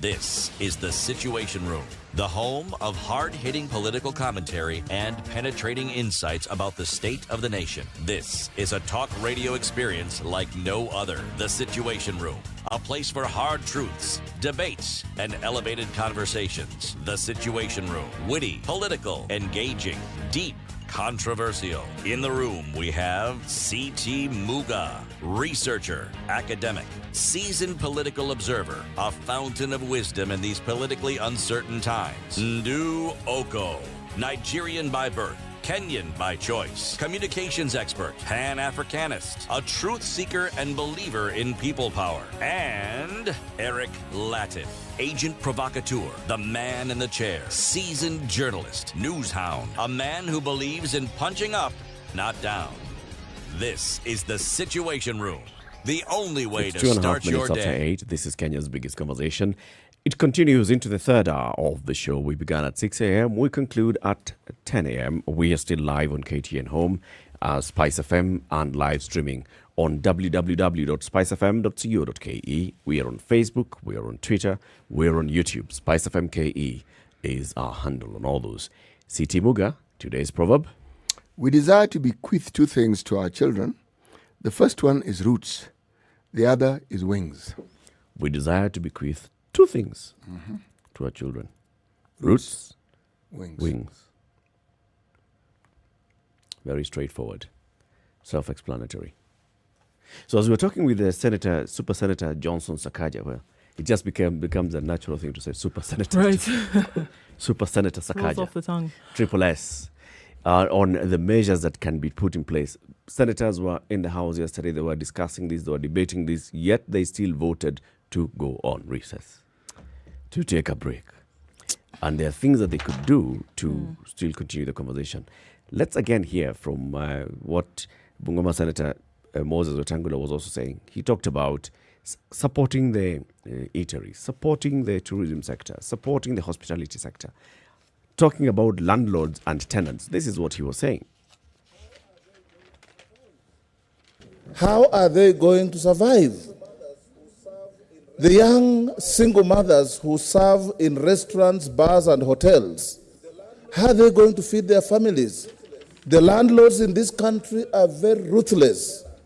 No landlord will listen to any tenant that because of the close down, you will not pay your rent.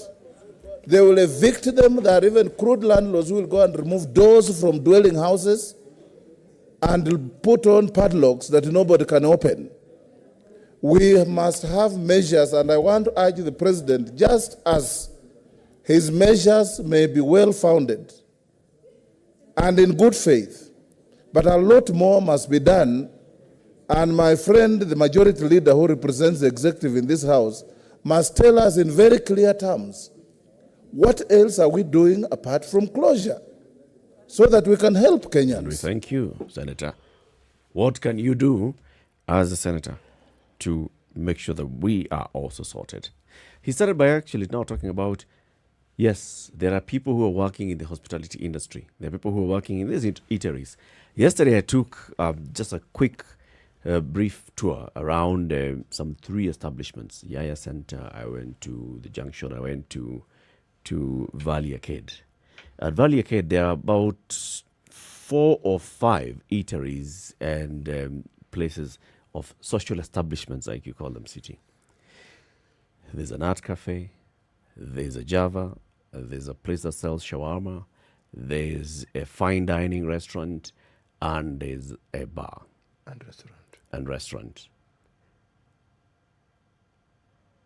Seats have been turned upside down. Yep. Art cafe closed. Java. The shawarma place is just dealing with orders and delivery, and it's linked up to some of these apps. The fine dining restaurant, it's a fine dining restaurant. So now you have to think and reorganize yourself into how you can do order services. Same thing with the bar and restaurant. This is not just in this one establishment, it's across. And then there's an impact to employment. There's an impact to the businesses themselves. But let's now bring in somebody who is in this particular field. Leonard Mudachi is the CEO of Big Square Restaurants in Kenya, and he's also the chairman of the Retail Trade Association of Kenya, Retail Traders Association of Kenya, RETRAC. Leonard, good morning. Good morning, Eric. Thank you very much for joining us. Welcome to the Situation Room. Thank you very much for having me. It's good to see you smiling, so maybe things are not so bad, or maybe you just got it to a point where unavumilia. You just have to smile because things are pretty brutal at the moment. There's not much to smile about, but we're alive and we're healthy. Maybe that is worth a smile. But other than that, on the business front, it's quite heavy hitting. Our colleagues on Vibes Radio could have played for you that song. Do you see anything to smile about? Paint for us the picture, Leonard. For example, for your establishment, Big Square, how has this impacted you? Of course, we experienced this for the first time last year. But let me talk about what's immediately ahead of us and paint a picture for the last 4 days. So these directives were made on Friday afternoon. Friday was our last normal day of trade. We have a 12-store footprint. So we have 12 stores across the country. 2 of them are outside the lockdown zone. 10 are in Nairobi. And so we have 2 branches trading normally in Eldoret and in Mombasa, but the rest are trading. The weekend, we did about 28% of our budgeted sales. That's a 72% drop in sales. Note that while you drop, we make the bulk of our money on weekends. Weekends strong for us like any restaurant business. No concessions on rent yet. Salaries are still the same. Power went up in January this year. And so it's bleak. It's bleak and it's scary because we had to sign. We had to go back. We did 5 months last year on salary cut, and that time there was time to wait and see and then make the decisions. But this time, you know what's coming. You know how it's going to hit you. We're a relatively young team. My average age of our staff is 26. So these are young Kenyans who are facing, first of all, delivery and takeaway, which is the only thing we can do in Nairobi, does not require as many staff. So you've been hit on two sides. One, you cannot have sub-dining guests.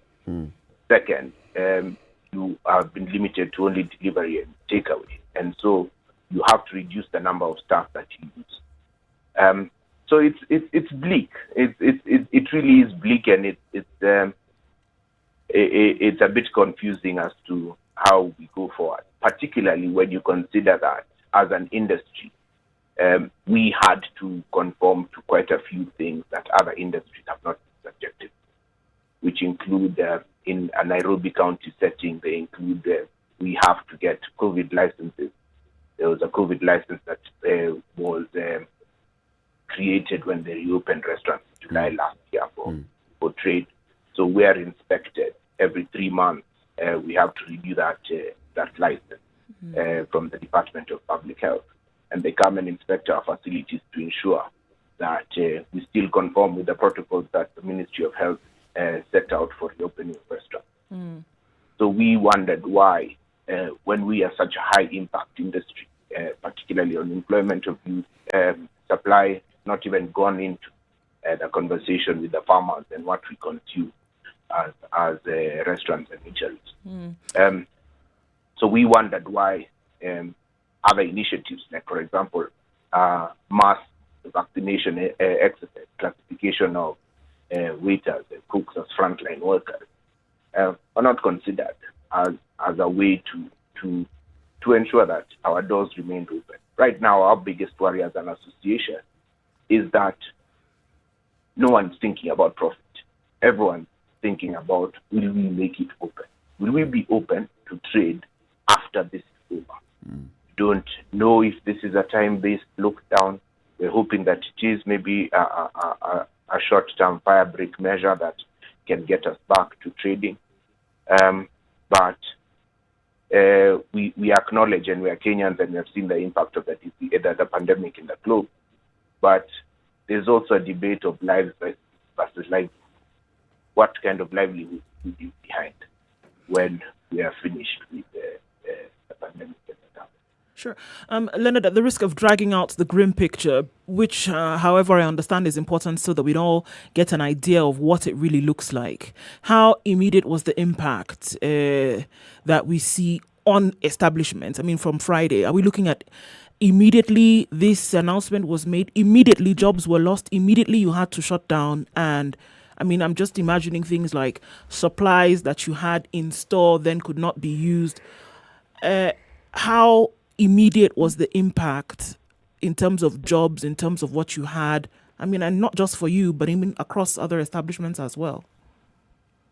So the directive was made on Friday and took effect. So Friday was a pretty normal trading day. And don't forget, we were hit twofold, because we were hit, one, from the stopping of in-dining experience, so we can't sit guests in the restaurant. And then we were hit by the reduction of the trading hours. So not only do you lose your sitting space, but you also lose the hours of trade. So basically, wake up Saturday morning and you cannot sit guests in the restaurant. So it was immediate. Of course, measures like the impact becomes greater the smaller the restaurant, but it's immediate because, like I said, our weekend was 28% of our budgeted sales, and that Saturday and Sunday were to be polite, a disaster. You, with all your intentions, the fundamentals of any eatery, let me say that, not just restaurant. We define where we want to go based on our trade, our stock in trade dislocation. You want to be at the location that has the most attractive foot traffic for your customer base. And this is not just upmarket restaurants or mid-tier restaurants. It's everyone. You know, the lady who's cooking for the construction workers is right outside the construction. And I, or Big Square, for example, we want to be in high foot traffic locations that attract the customer. Now, you've negated location overnight. Let me give you a practical example. We have 2 locations in the CBD. We have one at 680 and we have one on Moy Avenue. Both really good performing restaurants. We're quite happy with how they perform at the customer. CBD is not a delivery. It's not a delivery location. You don't have much delivery and takeaway business happening in the CBD. So very fast, we have our top 3 or 4 sites dropping to the bottom because they do not even come close to 20 or 30% of their budgeted daily sales. There's something that I want to ask here, and actually it's more I'd like to understand. When COVID first hit our shores and you had to deal with all these drastic measures that were now forced upon you, what would you say are the lessons that you learned then that you've been able to benefit from now that we have a second major lockdown? So the big lessons were, thank you for that question. So let's not forget when that we had the first lockdown, this was the big unknown. I've been in this industry for the last almost 25, going on 30 years, and we had never seen anything similar to this. And so there was a lot of wait and see, you know. So we would strategize and say, this is our plan of action. We will, however, implement after we see how this week or the next 2 weeks go. There was none of that now. We knew that the measures that we have to take and how immediate they are. Of course, they are longer drawn-out conversations, which you wish were immediate but are not. For example, landlords, around majority of the landlords from December have gone back to normal. We are yet to establish concessionary rent for this lockdown period because individual negotiation between tenant and landlord. So we are still at full rent for spaces in this country. So the learnings are, the social learnings are, of course, the ones which are a bit of a struggle because you feel a bit helpless. And let's not forget that there were some minor, we felt they could have been stronger, but there were some minor tax benefits which are not in place now. You know, we dropped, there were some minor tax breaks which were given, but you all know from looking at your individual pay slips that come January salary, those had gone and are not in place anymore. So let me give you an example. We're now thinking about the usual taxes we're going to have to pay. We're waiting we are planning for, the order in which your statutories come, or any entrepreneur or small business, even large business. Yeah. Start with your NHIF, NSSF, and for us in our industry training levy, and then you go to your VAT, PAYE, and the rest. And we're preparing for it. I'd like to point out that the restaurant business is no different from any other business. We operate on a cash flow cycle. So you generate cash from your sales and you use it to meet your expenses and whatever it is you require to run your business. But at no time in any business that I've been part of or that I know is there a pool of money sitting in a corner waiting for use. So when I'm saying that we are frustrated because our cash flow cycle has been disrupted, it's because there was no money sitting in a pool waiting for VAT. There's no money sitting in a pool waiting for PYE. Yeah. So I've had the majority of March being a normal trading month because we traded until the 26th of March normally. But we used that money to pay suppliers. We're banking on a good weekend so that we now come in and meet our obligations on Monday. And cash but in one on of the Easter. things, cash in. And of course, Easter, everyone was looking forward. I was listening to Mohammed Hersi yesterday on the show.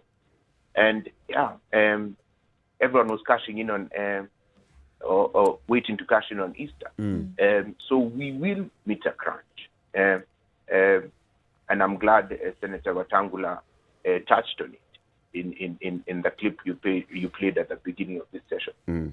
We are big employers, and we are going to suffer greatly. But our biggest concern is, will we be there to trade, or as many as will we you are now survive? in the market? Will we survive? That is the elephant in the room. Leonard, And as I hear you talking about the lessons that you've learned in the last 1 year, I'm waiting to hear the lessons that you've learned in how you can then adapt the business to this reality. Because it was clear last year what you faced. It was also clear that we were not out of the woods yet. And there was a likelihood of this kind of lockdown coming again. So are there things that you had prepared and thought, in the event of a second lockdown, this is what we can do and roll out immediately, in terms of even thinking, okay, so our big branches, the two big or the top three big branches in the CBD, in the event of a lockdown, we can actually do this and the other, and they'd not go drop immediately to the bottom three. But even if they drop, they'd still be able to bring in some revenue. Are there any lessons that you took that you are now able to deploy? So the biggest lesson for us is pivoting or adapting to a delivery and takeaway model. And let me share with you some data. For us as a business, I don't know about the data from our competitors, but January last year, delivery and takeaway accounted for about 16% of our total sales. Yeah? By the end of April last year, we had managed to grow this to a high of 35%. And this is by initiatives to now use the delivery and takeaway. But don't forget, Lati, I depend on you. You and Muga sitting there after a long day when you're heading home. You pass by my place and you have something to entertain yourself. Now, if you're not there and you have to be out at a certain time, social decisions are not they are time bound. For example, let me give you a practical example of take you back to October to November. October was actually a really decent recovery month for us last year. So, however, we lost 1 hour. Curfew was moved from 11. Was it 11 to 10 or from 10 to 9? But in November last year, October, the curfew was slightly longer, and then it was reduced in November by an hour. That hour last year cost us 12% of this. And let me explain why. So let's say you are on your way to home, and you and your friends decide you're going to meet for a drink and a chat, and you come into your space and you say, okay, we'll meet, we'll finish work at 5:30, maybe 6 o'clock. We're walking into the restaurant. Now, you walk into the restaurant, you comfortably want to chat for 2-3 hours, and then hop into your matatu or your car and head. Now, when you lose that 1 hour, the decision to even go out changes. It changes. Because you're like, I go out and then I just talk. We talk for only an hour, and then I have to now go find a matatu. The matatu is under pressure because the curfew. So what happens is people just decide they're not going out, and that changes habits and how people entertain themselves. It have an impact. I must admit, for me, the 1 hour translation into 12% of sales was a surprise because I didn't at that time take heed of the fact that it would be that big an impact. 1 hour trade. So it's some of the things that as an industry, maybe we would request a bit more understanding on how we trade, on how it works, and maybe even a greater seat at the table, so that as such decisions have been made, we can be heard, and our views and our impact on the economy can be taken into consideration, and the decisions can be made when they have understood what is going to be the ripple effect to us and our contribution to the tax base of the nation. Let's take a break at this point. We're having a conversation with Leonard Mudachi. He is the chairman of the Retail Traders Association of Kenya and also the CEO of Big Square chain of restaurants in Nairobi and around the country. The impact of this new lockdown orders on this kind of businesses. When we come back out of this break, we'll be asking Leonard, so what is it that they would like to see? The fact of the matter is, there's a third wave. The fact of the matter is, something needs to be done to contain this third wave. So what is it that businesses such as his would like to see done? Let's take a break. 24 minutes after 8. We're live on KTN Home, SpiceFM, and online. We'll be back shortly. This is the Situation Room, the only way to start your day. Spice up your life. Thank you. The political class, the contestants, everybody is trying to outsteal the other. Remorse is not taught in any school. Manners is something you get from your mother.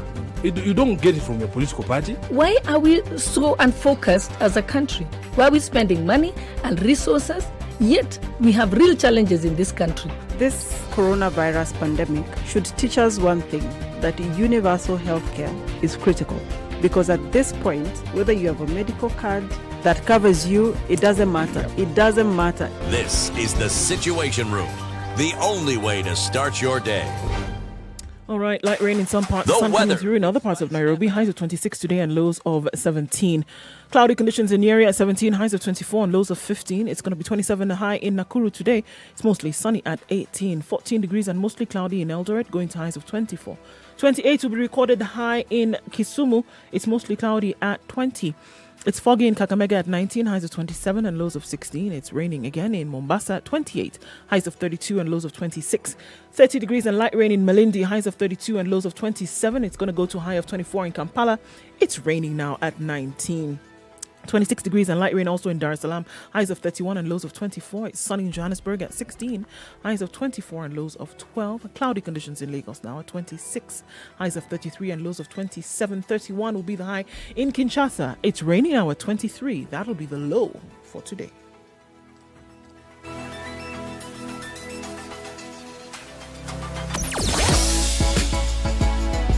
Sugar and spice and everything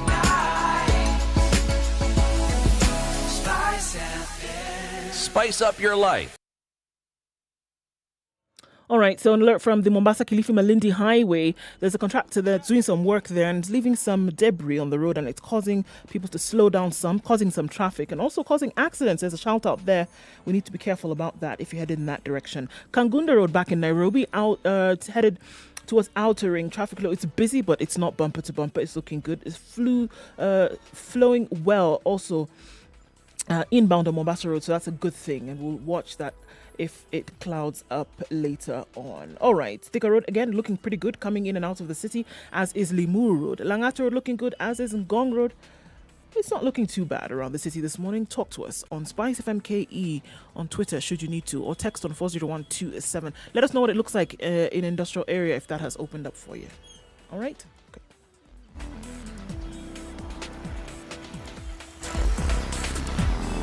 Spice and everything nice. All right. Okay. Spice up your life. Mature, intelligent talk every morning. Spice up yourself.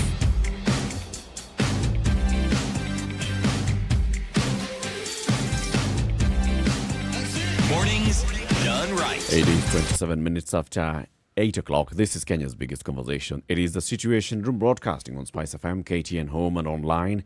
Having a conversation with Leonard Mudachi, chairman of the Retail Traders Association of Kenya and CEO of Big Square Restaurant. They've been hard hit by the current lockdown orders. Leonard, you understand, of course, where we are and why the president had to make the decision that he took the decision that he took.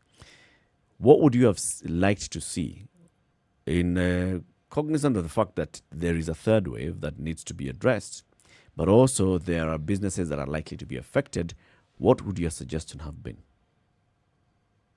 Our big ask, and I think if you were to ask me for only one thing, what would it be? My request would be that we have dining services resumed. Simply because there were protocols that were set and designed by the Ministry of Health for us, and they were given to us in July last year. We did conform, and may I say we conformed at investments which we had to make, monetary investments which we had to make ourselves. And we have conformed. Most restaurants in Nairobi are already sitting maybe 50% of their capacity. They are not at full capacity because of the designs and conformity to those protocols. So my overarching request would be the resumption of dining service. That would be a big help to us. It would still lose out on other areas, but that would be a big help. Second, when we talk about vaccination and frontline workers, if we could be considered as a priority on that list, and I say we, being our staff in restaurants, we tend to have relatively young teams, and so if we could be considered as frontline workers so that we can get vaccinations in. Third, is there tax concessions that we can give?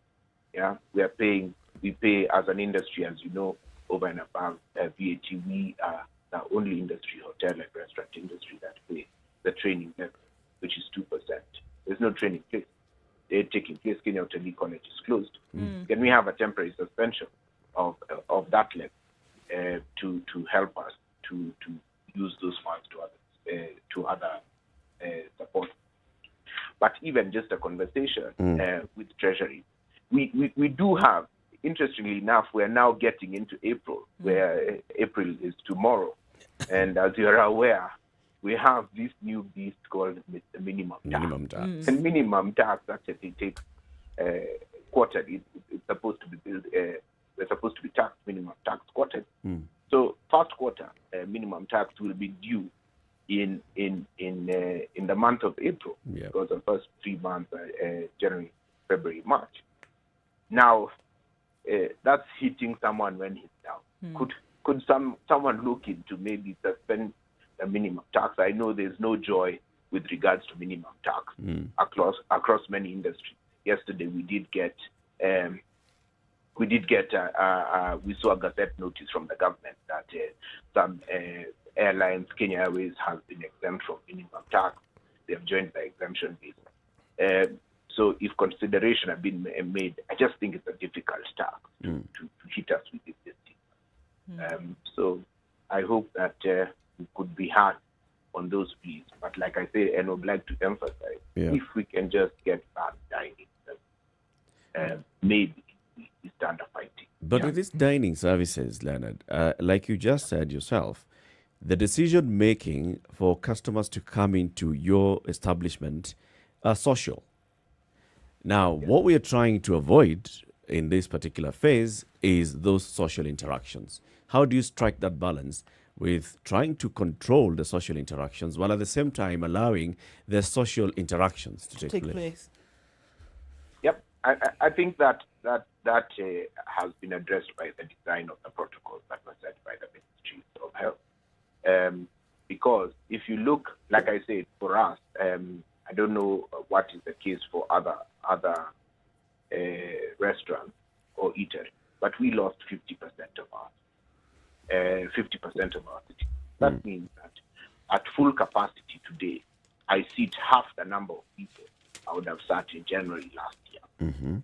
So that's because of social distancing and other protocols that we have to adhere to do that. As a result, I think that we're not seeing also, it's not like you're seeing full house restaurants. And at this point, maybe I just want to emphasize the difference between, we're not bars, we're restaurants. You don't see us, we're not partying at big crowds. When we do have when you do sit, if I could show you one of our restaurants, you see that even at full capacity and full conformity to the protocol, we do adhere to what I think is distances and reduced social. You know, when talking of strategies, I want to ask you three things. One, I'm going to start with asking, one, in the time you've been in this business, and you've said it's well over 2 decades, going to a third decade, is there a time business has been so good that you have, or you've seen the industry able to put aside money for a rainy day? This rainy day thing is something that I like. I like the idea. That's one. Secondly, when we talk about innovations and what may actually balance this particular situation in favor of the government as it could and also in your favor, how often are your views actually taken into consideration, and how often do you actually see these views being put into practice by those who actually we've given the mandate to, I'm thinking of a phrase that is decent and polite, to look after our lives. Yeah, that I think is polite enough. Okay. The third one I will ask when you've answered the first two. Okay, let me start to with the first, and I would say that the restaurant industry has always been vibrant in a Kenyan context. What we have seen the emergence of, my direct answer to your question is that the last 10 to 15 years have been pretty good for the restaurant industry. And you just need to look at the investment that has gone into it. When I was starting my career in the restaurant space, the company I worked for was the largest in East and Central Africa and had a footprint of 6 restaurants. Yeah, that was way back in 1999 to now. Now you're talking about restaurant chains that are going to 70, 80 units. And I think that speaks for itself in terms of the investment and development. You people go out. Eric mentioned that yesterday he was in Bali Arcade. And you just need to look at the amount of investment that is going into restaurant design, restaurant fit out. And it's very different from what it was maybe in the early 2000s or late 90s. So that is indicative that we've had a good run. Ebbs and flows here and there, but generally I think as a restaurant professional, I can say that the last 10 to 15 years have been pretty decent. With regards to putting something aside for a rainy day, like any other business, we do put something aside, but we mainly use it to fund growth and develop, because the more stable you are in terms of your ability to generate revenue, the greater success that you have.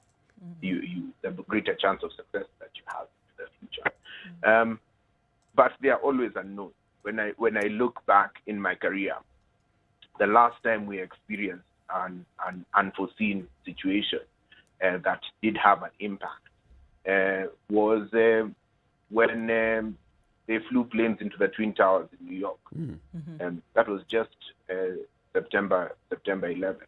And we're just preparing for a pretty decent Christmas season. And tourists just stopped coming to Kenya. Flights were stopped and there was a mess. That's before this 2020 last year.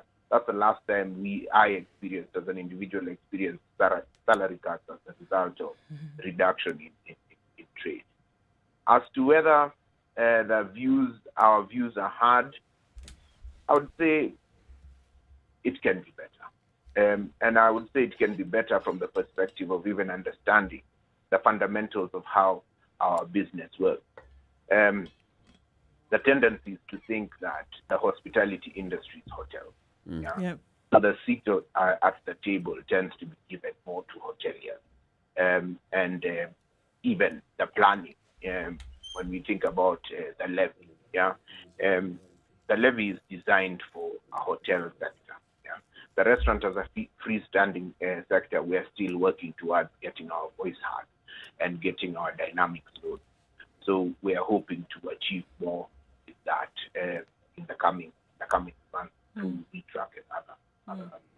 My last question relates to innovation and the things that can be done to ensure that You find ways and means of overcoming, because this one isn't really a rainy day. This is a stormy day, okay? Yeah. Or a stormy season.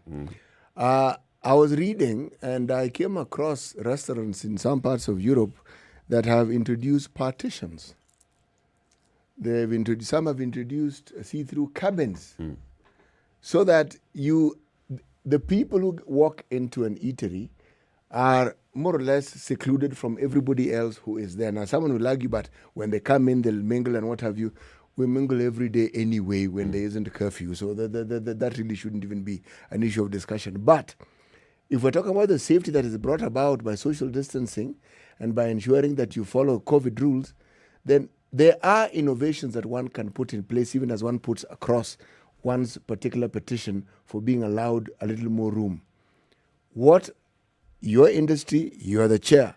What are some of the discussions that you and the people who form this association that you chair, what are you thinking about in terms of making it possible for people to actually go out despite COVID? Muga, I wish you could, if you're free after the show, I'd happily walk you through some of our outlets to see what we actually put in place. And I know other players in the industry have done the same. Some of the things that you mentioned are in place and were part of the protocols that were laid out by the Ministry of Health. But we also have to balance our ability to execute protocols that have a capital expense pegged to them at a time when your revenues have just tanked by significant amount, because the ability limits by the season. But I feel that if you are to look at the detail that the Ministry of Health guidelines and protocols, the detail that was laid out there, I think it was quite significant. And we felt that numbers were not, I don't want it to sound like prior to the lockdown or this season of lockdown, we were back to maybe 2019 numbers, because we weren't. But we were trading at about 80% of 2019, which was acceptable. At least you could make ends meet with those kinds of numbers. But what we're seeing now is going to be hard. So I acknowledge, and I don't want to sound flippant at how important or how serious this pandemic is. But I also have to balance the reality on the ground and what we will have to do when the pandemic is gone. So I would like to think about things like let's take the point I made earlier about vaccination. Is that an option? Can we have?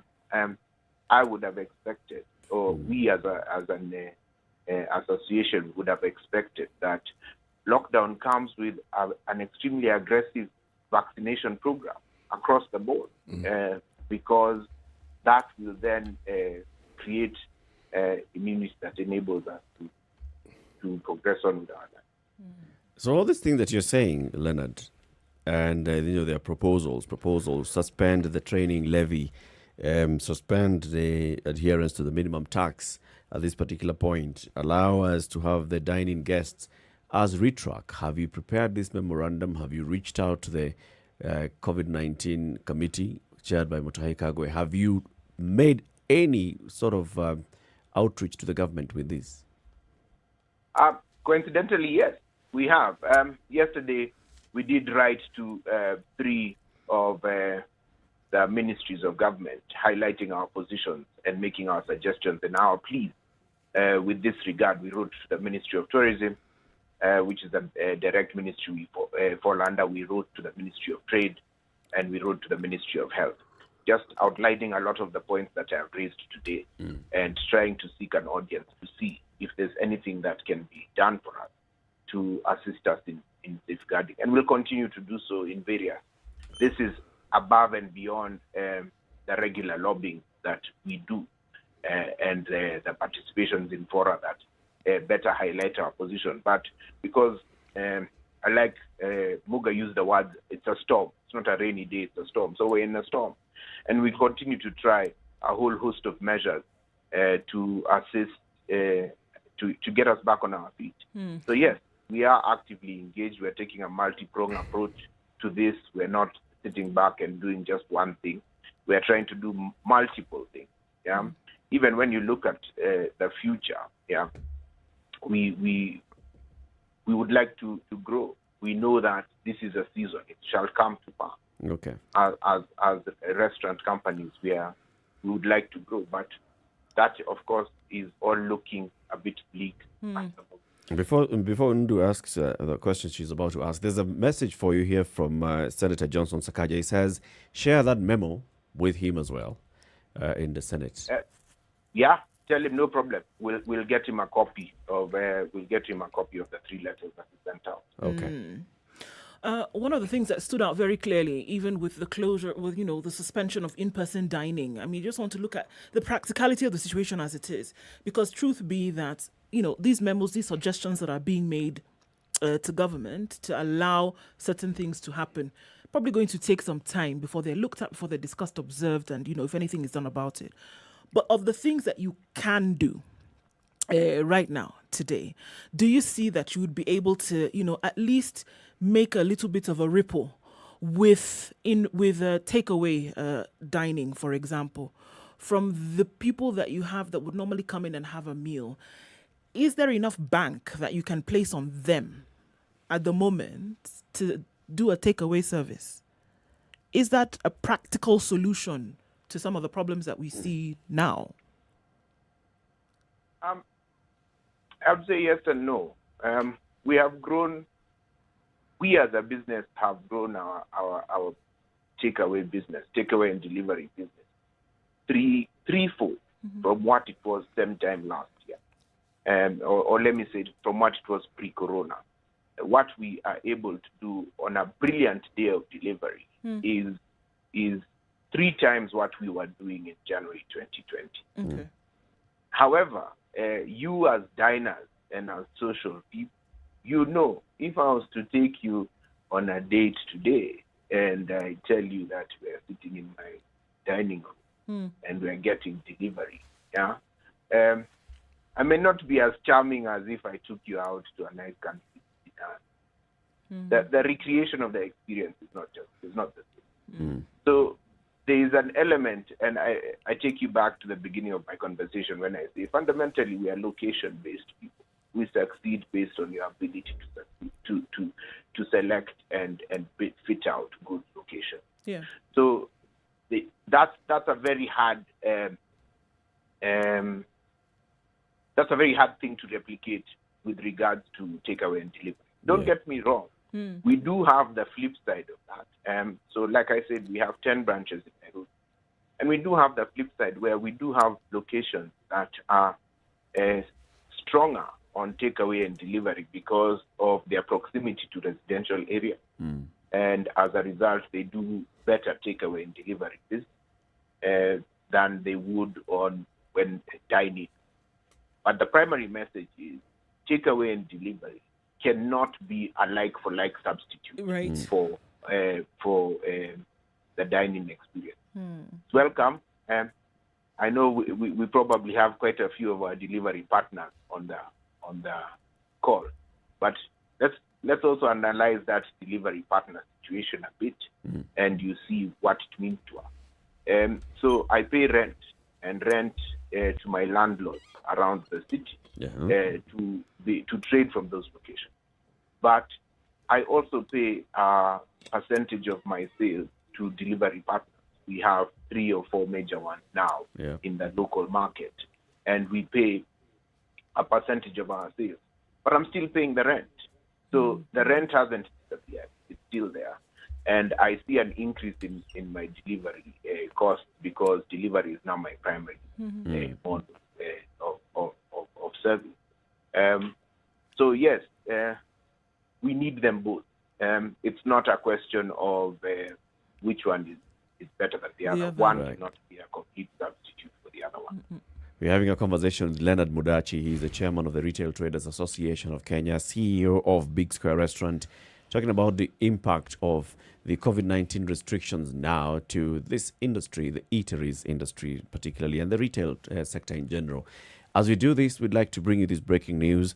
of the death of Kiambaa MP Paul Koinange. The family has confirmed that the MP has passed away due to COVID-19 complications. Among those that have sent messages of condolence is President Uhuru Kenyatta, who has mourned the Kiambaa MP and says he was a keen and steadfast supporter of Kenya's peace agenda as the chairperson of the National Assembly Security Committee. This is Kiambaa MP Paul Koinange, who has passed on this morning, family says, after complications due to COVID-19. The conversation with our guest, Leonard Mudachi, continues. We're looking at then what is it that this industry can do to pivot, and also, just like you're saying, Leonard, to stay afloat, to make sure that you will still be there when times get better. Now, it's not an easy conversation to have. Last year, the government rolled out the stimulus package for the hospitality sector. And we're asking the same question yesterday to the chairman of the Kenya Tourism Federation, Mohamed Hersi. Have the members of or the actors in this sector been able to access those funds, and how have you been able to use those funds? I will say from my part, and I think I speak on behalf of the restaurant trade, no, we have not been able to access, and not for a lack of trying. Whether we're not considered priority or what the reasoning is. But like I said, we're still in a space in Kenya where restaurants are not looked at as hardcore hospitality. When the conversation is being had, particularly in government circles, we tend to look at the tourism trade, but rarely do you hear a mention of the restaurant trade. So we'd like to see greater access to these funds to the restaurant sector, because we have, like I said, because of Muga's question about the good years and my response that the last 10 to 15 years have been quite good for the restaurant industry. Unfortunately, we don't feel that the policymakers have caught up to this trend that the restaurants are now, one, huge contributors to the levy, and two, are fast emerging and probably big component of the tourism industry. But I'd also like to take an opportunity to it may seem that we are really bitter with the landlords, but no, it's not the case. We understand that our landlords are business people, and as a result, if concessions are being thought about, can concessions start from the top? Because if landlords do get some kind of concession, then and it's publicized that they have, then we can go back to them and ask for concessions. Because what we are doing now is we are saying, help me because my business has been hit hard. Yeah, and the landlord is basically having to help us at his expense. You know, he's developed his facility, which we then use, but he does not. He was expecting, he invested for a return. So everyone's rug has been pulled from under their feet. Mine, because my restaurant revenues have been slowed down out of no fault of our own. Second, I then go to the landlord and ask him, so you need to reduce my rent because I can't trade. But someone needs, where does the landlord go? But Leonard, consider for a moment. I mean, this is a radio talk show and we have to talk politely to each other. But if you have an unusual situation such as the one that we have, and your thinking and planning and strategizing seems to be what at best would be just normal planning and strategy, you write a polite letter to the government and you expect the government to understand that you have grown as an industry. You are a taxpayer as far as they are concerned. The things that you need people to understand, it is you who must get them to understand. They're not going to understand it if you don't get them to understand. If you look at your restaurants, for instance, the way you place them, I'm talking about the one, say, for instance, in Lavington. You can't miss it. Given where it's situated, you cannot miss it. If I'm looking at the one on Mombasa Road, again, you can't miss it. There is this sign that shouts at you. Now, in the same way, that safe space that the people you deal with inhabit, you must invade it with strategic plans and thinking that will get them to look at it and see things the way you see them.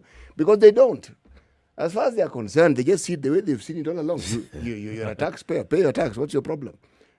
I think, Muga, that is why I'm here talking to you today, in an attempt to do exactly what you're asking me to do, Yes. to inform and enlighten, so that I can be better heard, or we can be better heard going forward. Let's take something that Senator Sakaja said. Yeah, Kenya is an agricultural economy. So they tell us. 66%, I think, was his quote of our GDP comes from agriculture. Let's take that back and backward integrate our restaurant business and discuss momentarily about our impact on the farmer. Yeah? I mean, think about what this lockdown has done to the farmer. Yeah? And when you sit down, I encourage you to do this as a client next time the restaurants, once dining is open. Sit down and look at your menu in any restaurant, not just our restaurant, but sit down and look at your menu and try and look at each menu item and ask yourself what has come, where has this stuff come from? And it will shock you how big an impact. These are early days of this lockdown, so we want to, if you want the data from last year, I remember having a conversation with one of my suppliers, and this is a local manufacturer of ice cream. And the local manufacturer of ice cream was telling us that, listen, I've run my production line, I've made all the ice cream that I can make, and I've frozen it. It's in my freezer. My freezers are full. Yeah, but my milk farmers who supply me with the fresh milk to make the ice cream, their cows don't know that they have not frozen their milk. You know, so they are still being milked every day. And he says, I've told them I can't take any more milk, but they still come to my gate in the hope that I take the milk, because we can't. So think about eggs, think about fresh fruits, think about tomatoes, think about onions, think about beef. One of our big meat suppliers was the first person to call me on Friday after the call, because, as you know, ribs are a big thing in our brand. And so they called us and says, we had really increased production in preparation for Easter. So we are full. We have stocked up and we were ready to sell to you. And now you're not going to take it up. So I think we're not just, if there's someone in the tax office that is sitting there and saying, you're a taxpayer, pay your taxes, I would assert that is very naive of them and a failure to understand. And we could do much better as a country if there was an understanding on the fundamentals of businesses and how they work, and hence how they impact tax. Leonard, we thank you very much for speaking to us today. Just like you said, you have reached out to 3 ministries, the Ministry of Trade, the Ministry of Health, and the Ministry of Tourism, with some of the requests that you have. Also reach out to legislators. Johnson Sakaja of the Senate says you can reach out to him. Reach out to also the committees of the National Assembly. Push this conversation as much as you can, and we wish you all the best. Yes, of course, we know that this industry employs very, very many people, and the impact on this would be huge. Yeah, just to thank you all, 1, for your vibrant questions, and 2, for having me on the show. And yes, we will reach out, but we would also request the legislators to be more accessible to us, because we are in crisis. Sure. And we are trying to save Kenyan jobs and Kenyan taxes. So if they are our legislators, and if they can reach the out offices to us, are there, Bwana. Everybody knows where Parliament is. Surely. Yeah, but Leonard, tell him you're not going to talk to air, eh? That if you don't just randomly saunter into Parliament. Exactly. Yeah, so if I know, I get you. Leonard Mudachi, thank you very much for speaking to us. Chairman of the Retail Traders Association of Kenya, CEO of Big Square in Kenya. Thank you very much. We want to say thank you as well to our audience on KTN Home that's been with us since 7 o'clock. This conversation continues into the next hour on SpiceFM. In the next hour, we want to talk about BBI. Is ODM abandoning BBI? Is BBI now being overtaken by everything else, all other factors? So this is the conversation to have. Good morning. Keep it right here. 102.5 Spice FM, Kisumu. This is the Situation Room, the only way to start your day. Spice up your life. Mature, intelligent talk every morning. Spice up yourself.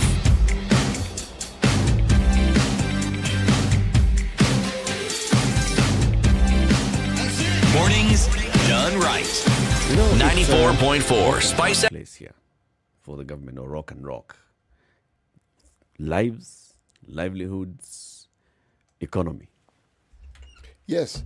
The biggest hindrance sometimes to this sort of the progress that is required at such a time is not that people don't think, but they are stuck in the tyranny of habit. This is the way we've done things, and we will just push a little bit, whereas this situation requires a complete overhaul. Of how you've done things. Yes, absolutely. complete and absolute overhaul. It used to. Yes, it did. The issue, for instance, that Leonard brought up about the landlord. There are very many creative ways. I'm not saying I have the panacea, that I understand how these things should be done. What I know is that creative thinking doesn't have limits. That much I know. And that you can find a solution that may seem odd or may seem even radical, if I may use the word, but if put into practice, will be tenable and will be acceptable to the person that you're dealing with. Yes, indeed. Because you actually think somebody who is in the tax department is going to think the same way. Pay your taxes, for heaven's sake. Keep it right here for more conversations. This is Kenya's biggest conversation, The Situation Room. It's coming up to 9 o'clock, like we said, in the next hour. Let's look at the politics of the BBI. Are we going to have a referendum? Are we not? Good morning.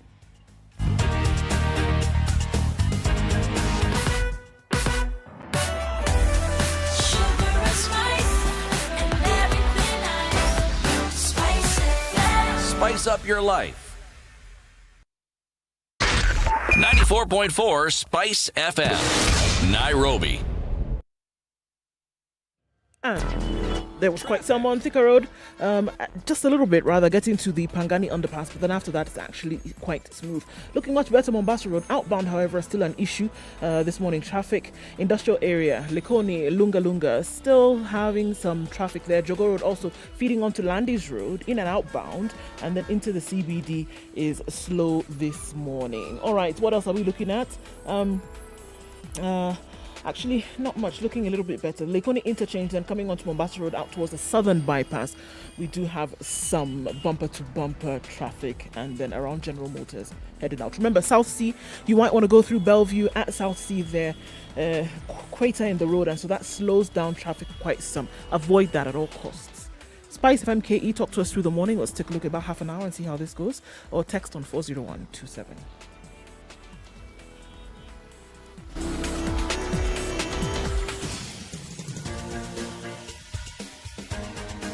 This is the Situation Room, the home of hard-hitting political commentary and penetrating insights about the state of the nation. This is a talk radio experience like no other. The Situation Room, a place for hard truths, debates, and elevated conversations. The Situation Room, witty, political, engaging, deep, controversial. In the room, we have C.T. Muga, researcher, academic, seasoned political observer, a fountain of wisdom in these politically uncertain times. Ndu Oko, Nigerian by birth, Kenyan by choice, communications expert, Pan-Africanist, a truth seeker and believer in people power, and Eric Latif, agent provocateur, the man in the chair, seasoned journalist, news hound, a man who believes in punching up, not down.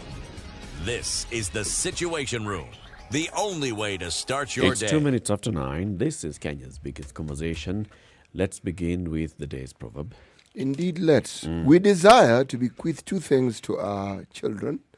The first one is roots, and the other is wings. We desire to bequeath two things to our children. Yes. Roots and wings. Yes. Okay. And roots here, I am not talking about some tuber. I'm not talking about some form of vegetable. And wings, I'm not talking about chicken. No. Not chicken wings. No.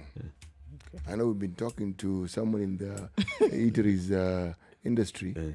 So let your imagination focus on the flying bit that is attributed to the capacity of wings. Okay. Hapo. Hapo. Okay.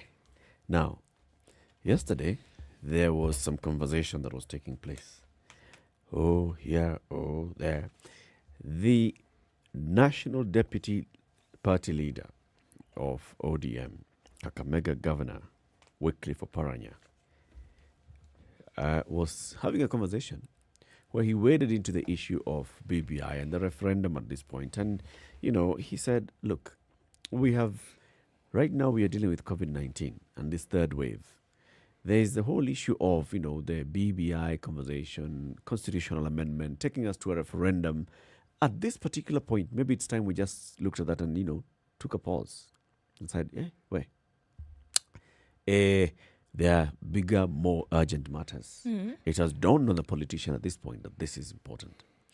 Secretary General ODM was also quoted as having said yesterday, Edwin Sifuna, that you know what, some of the money that has been earmarked for this referendum can maybe be used to address COVID-19. Maybe now that we have a shortage, we are having difficulties in sourcing and securing vaccines, maybe we can dedicate some of this money to go and purchase the vaccines for the people of Kenya. So it appears that suddenly it has dawned on the people who are the main proponents and campaigners for constitutional change that maybe we don't have to do it now. In fact, even Oparanya was saying, you're going to have an election next year. It's going to cost you money. It's going to cost you resources. And then you have another referendum this year, national referendum. That is a national exercise. It's going to cost you money and dedication of resources and time and energy. What's the point? Let's just focus on that one for next year. And this one, maybe we can do a deal with it later. Okay.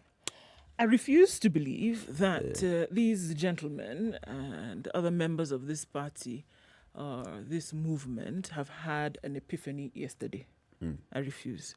There is nothing that they have said. These reasons that they're looking at now, these sudden revelations that have come about them, saying that this money can be used for something else, that since we are going to an election, this decision can be made at the same time when you have a combination of votes, for example. There's nothing they have said that has not been said by anybody in the last 6 months. There is just a repetition of what other people have said, and I refuse to believe that it has just been revealed to them today or yesterday, in this case, that this money can be used for something else and that the attention that has been given hitherto cannot be given somewhere else. No.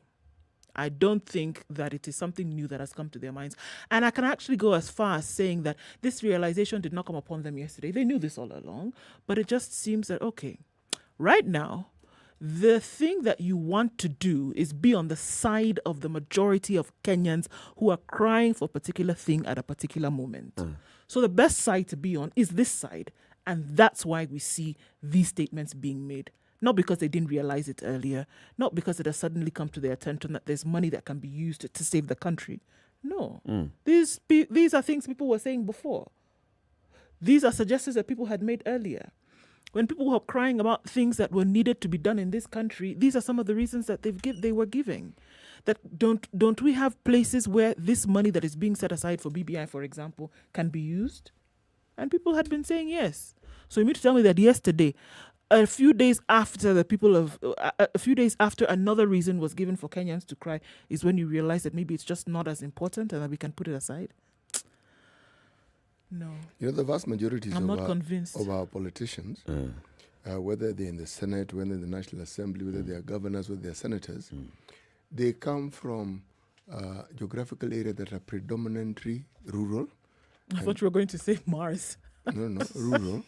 And hey, I would have agreed swiftly. Predominantly agricultural. So some of the things that they encounter, because there's a ripple effect. The governor or the senator or the member of parliament may not necessarily encounter all the problems that all the people are facing, but they will get to understand and they will get to know. Normally, even without COVID. Yes. Forget COVID. Yeah. Even without COVID, they will get to know. The reason is why is the bread and butter, the soup from bones that politicians rely on is precisely that, understanding where this wind, the social wind that is associated with people is blowing. It is their stock in trade. If you claim to be a politician and you don't have that handle, you are done for even before you begin anything else. CT. Yes. You honestly want to say that you believe the MPs are now getting to, or politicians are now getting to a point where they are understanding where the citizens have been? No. They've always understood. They've always understood. They just don't care. So what is making them care now? No, I'm trying to say, Eric, we have an election not too long from now, and the problems, forgive me for being long-winded about it. I'm a bit of a storyteller, and I know it. What I was getting at was, because of COVID, the things that they normally hear about have multiplied. It is more. And then, with the disruption of what we call normal social life, there is distress that has manifested itself in people doing really weird things. And then just the normal for COVID, the normal thing that COVID has brought about. Now, those are pressures that will get, whether a politician wants to be as distant as they possibly can, it will get to you. You will not run away from this thing. And I'm saying this is a coping mechanism by politicians. They've realized it. This is where we are, my friend. Strategy, let us take a step that will stand us in good stead with our people. Coping I see mechanism. it differently. How do you see it, sir? I see it different. I see this headline or the conversation that is happening amongst ODM politicians and the headlines of the last couple of days with regards to, what did you call this new alliance? Kenya. One Kenya. One Kenya alliance. And the conversation about whether now Baba is being abandoned by the president, whether now Baba and Ruto are on the same side, and the One Kenya is the one that's being favored by the president and the state machinery. I think these are linked. This is a reaction by supporters of ODM trying to say, okay, so what is it that we've been doing with Uhuru? One of them is pushing for a referendum. Forget it. Uhuru can go and do this referendum alone. We are not part of it. I see it from that angle, not from the fact that suddenly the Kakamega governor has come to see that if there is no money at the National Treasury, there is no need of pushing to have the referendum this year. We should plan to hold the referendum next year when our economy has stabilized and COVID-19 has been contained. Come on. This has been said many times before. Why can't we have the referendum in 2022? What did they say? No, let's have the referendum before 2022. You don't have money at the National Treasury. A governor knows that very well because a governor is not receiving the money as he should be receiving. This particular governor understands those money matters a lot better than most of our governors. Yes. He's a CPA. Yes. CPA, Governor Wycliffe. He knows it's not dawned on him yesterday that there is no money at the National Treasury. No. So why now? I think I didn't put my point across well. What I really was saying with that long-winded story that I put across, and why I used this as a coping mechanism for the time. Yes, it is useful to appear to publicly support what the public has been saying for the longest time.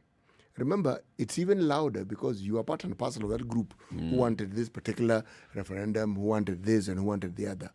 You've been pushing it for the longest time. So if you come up and say, folks, we've thought about this thing, and they're not actually saying it, but now this is me now paraphrasing.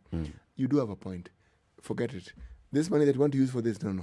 Let's use it for this. Might I persuade you to add that line? It's useful to, again? It's useful to appear as though you were on the side of the people. Yes. Let me add another line, especially if it's working in your favor. Well, actually, to push a certain political narrative or agenda, because I think this is agenda setting. In terms of the handshake, it has nothing to do with looking at next year's election. It has, in fact, if you sat down with these guys, they still would like to have this referendum held this year. If I'm to go by your assertion, Eric, then I would also argue that apart from sticking it in the eye for the would-be detractors, it also puts you politically in a good space. They're playing their social card here. And you They're open up the conversation for now further discussion.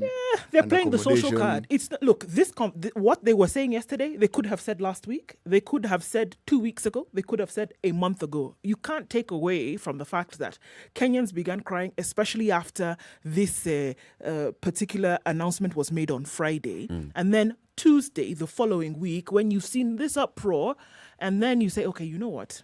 Actually, this is a perfect opportunity whereby we can play this social card and say, you know what? We're actually on your side. And we say, okay, what we've been drumming up support for, it's all right. Let's divert some of these funds and take care of the people. It does wonders for you socially. But even more importantly, if you think about it, ask yourself, since if I'm to go with your trend and your way of looking at it, the timing, the individuals who are talking about this. Yes. Remember, in the not too distant past, we had an election in that part of the world. And if I understand what I read, and I believe that what I read is what I read, ODM are either going to court or are talking about going to court with regards to the election because they believe they actually won. Now, around the same time of this election is when this Kenya One Alliance now came into being. And the conversations that are around this, the usual conversations, of course, are that this particular One Alliance, Kenya One Alliance, this particular outfit is the one which is now being favored by the powers that be. The powers that be. Thank you. That is a good way of putting it. Now, if we look at this political conversation and everything around it, yes, what you are then saying would make perfect sense because it would then be, oh, this is it really. Okay, fine. Yeah, come on, Ivo Masama. Two can play the same game. Okay. Let us, now this is our opening statement to give you an idea of where we are going now. Because around that same time also, remember, there's a conversation that has also arisen. Contrary to a narrative that has been pushed for the longest time, okay, the antipathy, okay, the animosity that supposedly exists between the deputy president and the former prime minister. Then suddenly there is this talk. You know what? See, we can even work together. I mean, why not? So, as far as political conversations After all, we've worked together before. Yes, exactly. And after all, so we've also disagreed before. So, we can agree for now. Yeah. Politics has no permanent enemies. Or should no we say, permanent friends. Kabisa. It's just politics. 9:15, let's take a look at the weather forecast for the day in Nairobi, other cities and towns in the country and around the world. And then we open up the phone lines. Do you trust these leaders when they say that they want to abandon the call for a referendum this year? 0719-012-600. What is happening here when you see a leader as senior as the deputy party leader of ODM, Kakamega Governor Wycliffe Oparanya, saying, you know what, in fact, the treasury does not have money. In fact, we have bigger issues with COVID-19. Let's dedicate that money into fighting COVID-19. These are the manenos. Can wait. We can have a referendum next year. ODM Secretary General saying, we can take this money into fighting COVID. Let's not spend anything right now. Do you trust them? 0719-012-600. We'll pick your calls after this break.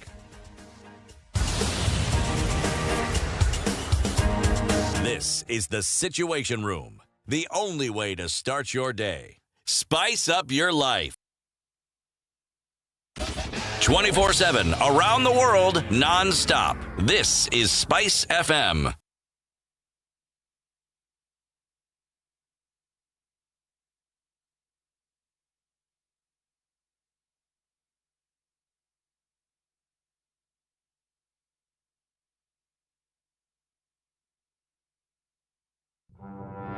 There are so many people peddling what is false and that it bears remarkable resemblance to what is true. Politicians have their agenda, and their agenda is to use every opportunity to sell that agenda and to loot this nation. I have seen major strides that are done in this country when we talk to each other as against talking at each other. We start getting back into the tribal cocoons which were put to us by the colonial powers. You know, they gave us physical freedom but not mental freedom. We're still mentally colonized today into these cocoons of tribe. Now, if you live in an area where it's difficult to find a dog, He's a goat. I kid you not. In which part of this country is it difficult to find a dog? So that you resort Nafandi hiyo umbo yako iko na The weather with Spice FM.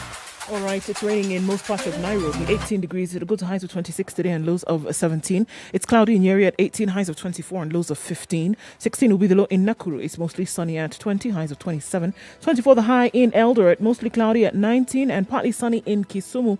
22 going to highs of 28 and lows of 20. It's foggy in Kakamega at 21, highs of 27 and lows of 16. Highs of 32 and lows of 26 in Mombasa. It's raining and it's still raining in Malindi at 30, highs of 32 and lows of 27.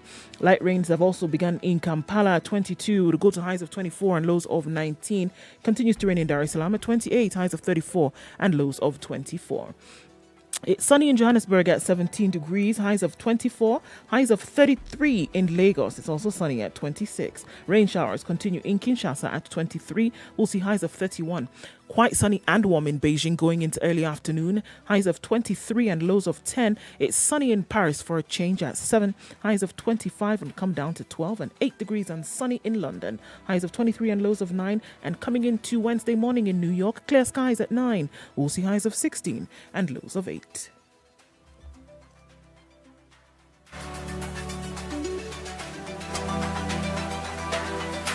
Sugar and spice and everything nice, everything nice. SpiceFM. Mature, intelligent talk every morning. Spice up yourself.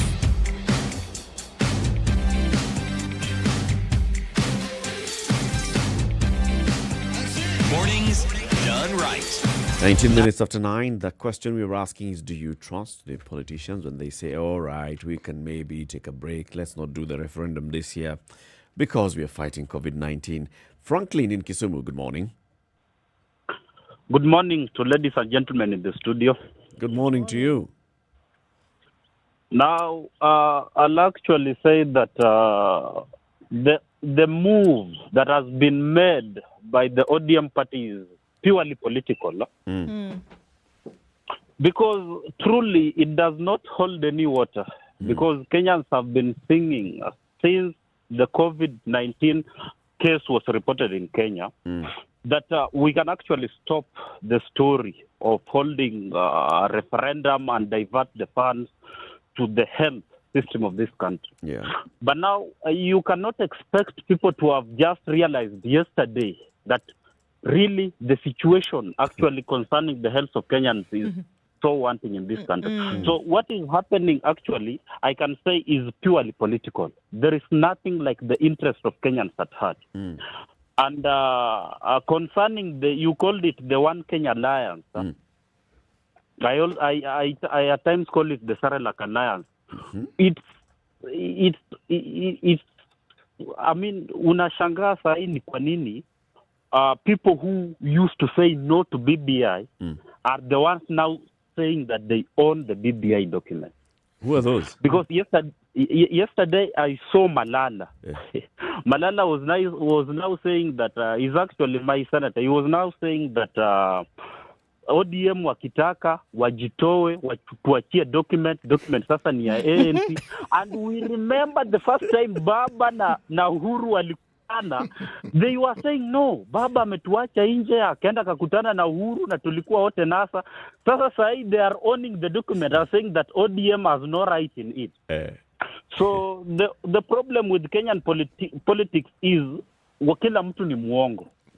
And we cannot trust those guys. So we really don't know what to believe. We hear you. Thank you, Franklin. Yeah. Thank you very much. Omar in Kwale, good morning. Good morning. How are you? Very well. There is a news bite that you guys usually play. This lady saying politicians have an agenda and it is to use every opportunity to sell that agenda. ODM is exactly doing that, and that is what they are meant to do. We've had COVID since 2020. And it's the proverbial hare who, after seeing he could not reach the fruits on the tree, he just said, after all, they are not ripe. What are you saying that ODM is seeing like Yes. it could not have won, Yes, pushed yes, through the yes. referendum, like it could have lost the referendum? Yeah. The tide is changing. Ah. If you read politics, the tide is whether gradually, but it is changing. Yeah, somebody is being duped, and he's trying to figure it out, but he's getting duped, so he's looking for a way out. Thinking that if ODM abandons the referendum, and with this issue of lockdowns and cessation of political activities, then time is not on our side. We have 2022 August just To around the focus corner. on. Okay. Yeah. Thank you, Omar. Omar, can I ask you a question? Which part of Kwale do you come from? I come from Kinango. Kinango. We have a friend of ours who comes from that general locality. I'm going to ask you an African Omar. question. Have you seen him? Unamjua Mohamed? Kutoka kwa Mwakijembe. Sijamjua, wanamsikia, but I know Mwakijembe.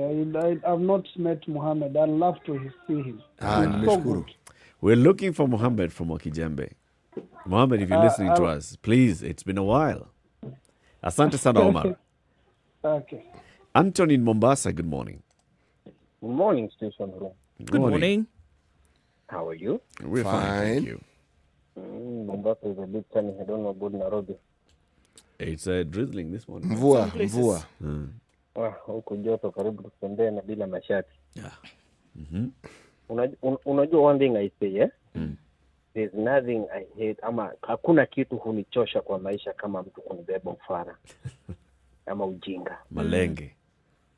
Yes. Yani I know what I know, but wewe unanichukulia mimi ni mjinga. As in, kila mtu ana intelligence yake.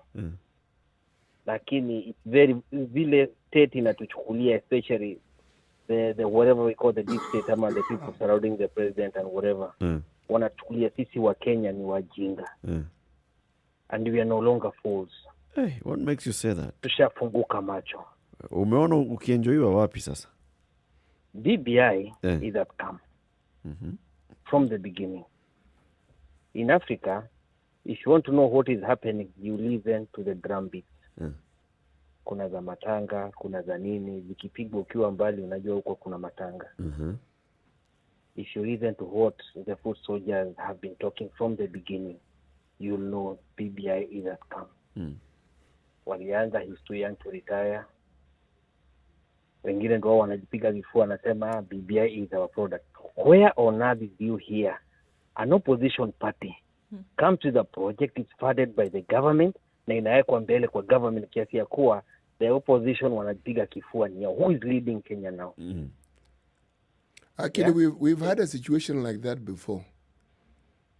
Yeah, but you know, it sounds funny because it's the government, it's the president who should be owning the document and say, this is what I did for you. If ODM, tuseme sai BBI iende ipite, na wanavyojipiga kifua wanasema ni yao, how do you think itaonekana? Ama Kenya, how do we take it to be? Your questions are valid, Anthony, but you know the thing about the political scene as we're talking about it, there are certain things that seem very improbable until they happen. And then when they happen, now they have happened. So if I'm to go by what you're saying, it is true it was improbable. Just like it was improbable that Uhuru and Ruto might work together. One of the things you'll realize about politics, Anthony, is that the improbability is usually they're very possible in politics. They are very possible, and that is why we are saying, as Kenyans tumefunguka macho. Hii siasa ya kudanganywa, kuna proper politics. Umekataa wewe. No, hii ya kudanganywa sisi si wajinga, because I ask one thing, BBI, how is it solving tusipigane? If for example we go to an election today, Ruto won ama somebody won, yeye ndo atachagua the prime minister and whatever kutoka side yake, si ni kweli? As per the BBI inasema, what happens to the other party wale wamelose? What if wakisema wamekataa? What if they do what they usually do? Wasema wamekataa. Waende kwa demonstration? Hiyo imesaidia nini? Has BBI solved anything? Okay, good questions. That's what I'm saying. It has come. Thank you, Anthony. Let's hear from others as well. Lydia in Parklands, good morning. Good morning, SpiceFM. Thank you for your good work. I wanted to say that when President Kibaki became president, He put an end to the 24 years of dictatorship bosses. And now the dictatorship bosses came during the post-election violence and gave us back a biggest bloated government. As BBI, they now want to add again an extended bloated government. BBI is not important for high taxes. We need a small government like how Kibaki gave us. He reduced 6 billion license on ICT. And he made ICT tax-free to introduce it to schools. Now the same bosses of 24 years brought the taxes back on ICT. It's just impossible. BBI is not important. Our 2010 constitution is important. A big percentage of it has not been implemented. So the government shouldn't be asleep on this. This is a priority, not BBI. Thank you, Spice FM. Thank you, Lydia. Thank you, Lydia. Joel in Kisumu, good morning. Good morning to you. Good morning. I want to say that, this BBI thing was brought about due to handshake between Raila Odinga and Uhuru Kenyatta. Now, I think ODM is being careful because they now feel that the One Kenya Alliance is being favored by the powers that be have created. Now, they are trying to mark time because if they again champion the referendum, then it's like preparing a dining table while there are other important guests, and then you are not going to eat on the same table, or preparing a bed that you won't sleep on, or rather simply sending fare, alafu dem atumie hiyo fare kununulia chali mwingine soda. It won't work. So I think they're being careful. ODM is just being careful not to be, so fast on championing, the referendum. Thank you guys. Thank you very much. Asante sana for your call. 0719-012-600.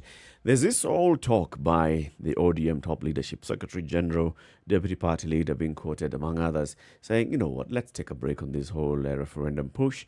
Maybe we should be focusing right now more and more on addressing the COVID pandemic because we have it here with us and people are suffering. Maybe that's a bigger thing to focus on right now. BBI referendum can take a back seat. We shall revisit.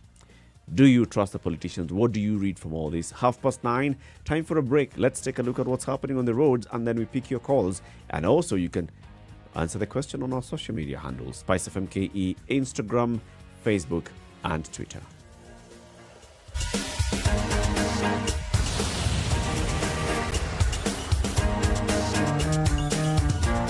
This is the Situation Room, the only way to start your day. Spice up your life.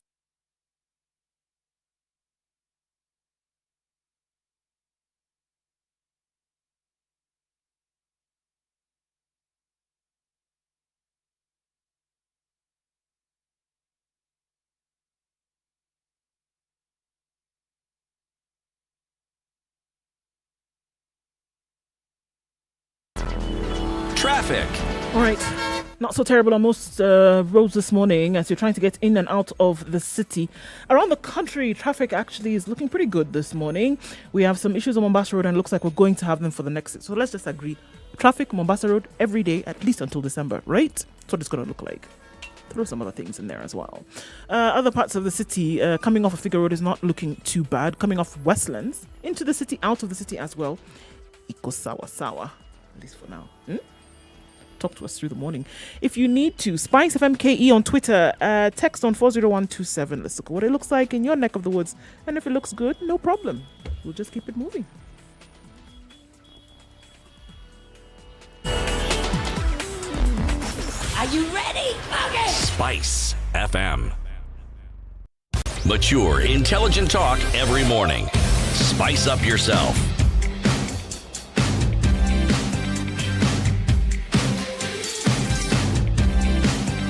Mornings done right. 94.4 Spice FM. 9 o'clock. Let me just give you a quote of what Wycliffe Oparanya, the governor of Kakamega County, said yesterday. If there is no money at the National Treasury, there is no need of pushing to have the referendum this year. We should plan to hold the referendum next year when our economy has stabilized and COVID-19 has been contained, said the governor, a close ally of Raila Odinga, and he's also the deputy party leader of one of the two deputy party leaders of ODM.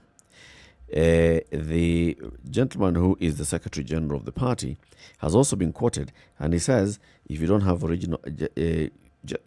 original ideas, just copy what other countries are doing. Focus on giving people support and ramp up vaccination. We should focus on measures that can assuage the economic situation in the country. Consultations and stories are not what is needed right now, so let's just do what we need to do. Referendum. Kakando Kwanza, we have more urgent matters. Alan in Buruburu, good morning. Good morning.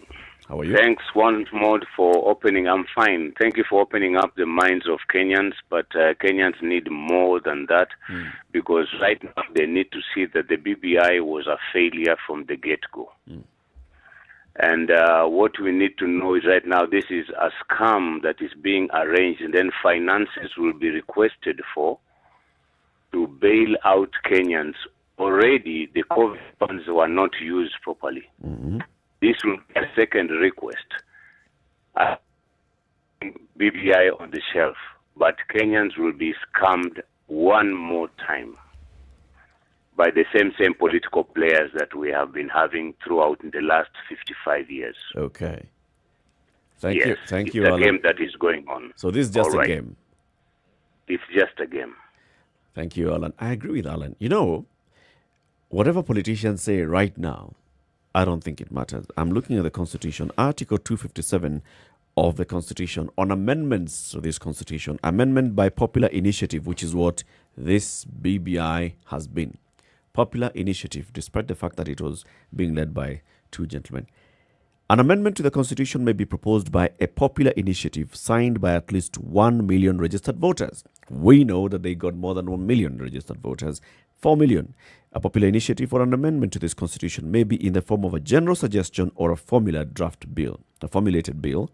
Now, that bill goes to the IEBC, which shall verify that the initiative is indeed supported by at least 1 million registered voters. We have already passed that stage, right? The IEBC is satisfied that the initiative meets the requirements of this article. The Commission submits this draft bill to each county assembly. Each county assembly has within 3 months to debate this particular one, and if at least 50% approve, the next thing that happens is it shall be introduced in Parliament without delay. It has already been introduced into Parliament, and there was no delay. A bill under this article is passed by Parliament if supported by a majority of the members of each house. If Parliament passes the bill, it's submitted to the President for assent in accordance with Article 2, 5, 6, 4, and 5 of the Constitution. So here is assuming that we are talking about just an amendment to the Constitution that does not touch on things that the Constitution says must go through a referendum. This particular bill has several clauses that touch on things that must go through a referendum. If either House of Parliament fails to pass the bill or the bill relates to a matter specified in 2551, the proposed amendment shall be submitted to the people in a referendum. Now, hear this clearly. If either of Houses of Parliament fails to pass the bill, that means if National Assembly or Senate or both fail to pass the bill, or if this bill relates to matters specified in Article 255. Now, 255 is where you're saying things about the structure of the county government of devolution, structure of government, all those things. If they are touched, the bill must be submitted to a referendum. So it doesn't matter at this stage whether Oparanya thinks this, whether Ukuri Yatani says there's no money, whether President Uhuru Kenyatta wakes up and decides, you know what, let's fight something. It does not matter. Which is why I am telling you that these most recent sentiments, they have already taken this into consideration. You think they don't know this? They know. Of course they know this. And that's why I'm telling you, the most recent statements that they've made, knowing all of this, it is just to make sure in their minds that they're standing, even by word only, on the side of the people. It just means that you are now gaining solidarity of the people. That is it, because it'll go down in history that at this point, when Kenyans were suffering, this leading machine, right? When it comes down to making a decision, you will remember that they asked for protection of the people with the funds that were available. Whether it was going to happen or whether it was not going to happen, whether there was money, whether it was constitutional, it doesn't matter. They said it. They said it. And you, at that point, you will not remember whether it was constitutional. You will not remember whether it was already locked to the law. What you will remember is that they gave their support. Yes, that's what you remember. And they know this very well. That is what you remember at the point where you're looking at for your needs to be met. You're not going to be thinking about whether they said this thing had already been, as the minute it passed county assembly by 50%, it was locked. By law, already locked. But when it comes down to them coming back to ask for your support, you will remember that they asked the government, whether it was a separate entity at that point, you will remember that they asked the government to side for the people and spend for the people. That's what you're going to remember. You're not going to remember all these other things. You're not going to remember that, or it's not even going to cross your mind as a voter that, hold on a minute, these guys were asking for support for something that was never going to happen. You're not going to remember. The card has been played. And right now, it is so important because people are crying. It's touching on the emotional. People don't have. And so they're actually imploring the government, you know what? This BBI is not important. Care for Kenyans. Period.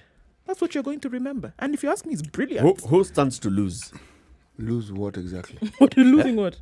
Lose in terms of, so who is left with again? Kenyans. Egg on their face. Not end of the stick. Not necessarily. I'm looking at it this way. If you look at how the president has primed the conversation around the BBI and the referendum, he has said we are in a constitutional moment. He has basically primed it as one of his legacies. I want to leave office when I have spearheaded some constitutional change that is going to safeguard the people of Kenya, that is going to safeguard generations to come, that's going to ensure there is peace, and never again shall this country fight. Never again shall that child in Mathare who's been receiving just 1,000 bob for bursary continue to receive 1,000 bob. They will be receiving much more. This is what the president has been saying. It is a good message. To say this. It is a good message. If people pull out of this particular drive, the president is therefore now left exposed. But have they actually pulled out? They haven't. What they have said, if I am to refer to the quotation that you read of a speech referenced to one governor of Kakamega, given the times in which we are in, and given what is before us and the seriousness that it actually brings with it, let us put a halt or a pause to these other activities for the time being. Because as it is, we are being told we don't really have the money. What that tells you is that when and if we have the money and we are in a position where... We are not rejecting it. We are just saying... No. Yes. The bigger message is that actually, you know what, this thing is actually not a priority. The priority now is that Kenyans need to be taken care of. So we are no longer in a constitutional moment. So all those things that we had said before, hold on. Actually, the priority right now, put it on the back burner. Because that's essentially what we're saying. It's not a priority. Put it on the back burner. And the priority now is to take care of Kenya. It's not a burning priority. It's a priority, but it's now number 3. It can wait. Even 5. It can wait. Okay. Yeah. It can wait. Remember, if you're thinking about what the president said with reference to what we have prior to COVID being a constitutional moment, again, definitions are necessary here because people have argued back and forth. It wasn't, it is, it isn't. Actually, it is in many ways. In this sense, I've heard people downplaying this notion of peace that is touted to be at the very forefront of the BBI, among other things. Saying, peace what? Yes. Shy. Okay. It is easy when you live in a country like Kenya to not fully understand what it means when a country has a fully blown crisis of violent and destabilization. We've had neighbors who have had it. We have neighbors who are having it even now. We have neighbors who have pockets of it in certain parts of their country. Our crisis is when refugees rush into the country, that is 2007 and 8 notwithstanding, when refugees rushed into the country and wondering, what do we do with this crisis that we have within the country? Anything that seeks to bring about peace, before you even think about it, think of countries that are our neighbors, that have had to go through some really painful transition periods because there was no peace. Just think about it for a second. You may think it is historical, but it's historical because it happened. The lives that were lost, the livelihoods that were lost. You know, I was looking at the Nation today. You know, they have a section where the picture, it's like a flash in something in the past. Yeah. And there were 5 East Africans of Asian origin. A picture was taken. Now, these are people who had been stuck at the airport for some 21 days because they couldn't gain entry. This is the 70s, into the UK because they didn't have an entry permit. Now, by the time someone leaves the country in which they were born and goes to yet another one to start again, because it isn't as though the then president of Uganda gave the Asian community residing in that country the luxury. Today, gone, done, finished. Meaning, you're just lucky to just get away and move. There are many things that have happened in our region. And we are forgetting that even right across Somalia right now, they are grappling with many, many issues that we only read about. We read about because some of it sometimes spills over and comes. Ethiopia, the Tigray area. Man, there's a full-blown war going on. And people are saying that, people have died. It is said Eritrea has come into that fray. Rwanda didn't have an easy go of it. All I'm saying is, when the initiatives to seek for peace, please reconsider for a second countries where peace has not existed in our region and what the outcome has been. Just consider, because even before we throw away this BBI and dismiss it, and that is the easy bit, dismissing these people. But again, the dismissal is good reason, Eric, because given the history that our politicians tend to have, we say things irresponsibly and not taking responsibility even when they're required. I cannot blame any Kenyan for saying this is a scam. I can't. But I think the question is, everybody understands that whole notion, the need to make sure that there is sustained peace. Eric, they don't in understand the country. it. Not fully. No. They get it. No, they don't. The solution being proposed is where people have a problem. No. They're like, okay, so this whole piece that you're talking about, you see, like what Anthony was asking. So what guarantees do we have that the party that does not win the next election is not going to contest this and say, because anyway, the One Kenya coalition has won. I think people, and they have a Pentagon. I think people realize that the deputy presidency, the realize vice that prime minister. conflict around an election is an issue in this country. I think people are on that. What people are finding it difficult to resonate with is that this initiative is the one that is going to then bring the solution. As opposed to which other initiative? Because if they're saying this is what will happen, how do you guarantee people? How do you guarantee people that when a conflict comes out as a result of an election, that this is going to be the solution? Yeah, by having you have more people at the top, having the winner and his cronies taking 5 positions is going to stop conflict from occurring. What I'm critiquing is not the message; it's the messenger. The issue here we're having is messenger. If it wasn't our run-of-the-mill ordinary politicians talking to us about the things they always talk to us about and then adding BBI to it, the message may even be given more time. That's true. It may even have traction. That's true. But it's because it is these usual suspects telling us things, in other words, that they've told us before and which didn't happen, telling us something else. You want, these guys, again. They're coming to preach. Let's go to the phone lines. Odhiambo. Yes, sir. Good morning. Good morning, guys. How are you? The Good morning. We are very well, thank you, sir. And how are you? We are fine. That is Siti Muga is back on session, eh? Yes, this is Siti Muga speaking to you in person, actually. Yeah, you have been missing in action. The lady has been very strong. Eric has been very strong. The point here, in my view, is... And I have come back now strong. Yeah, much stronger, I can see.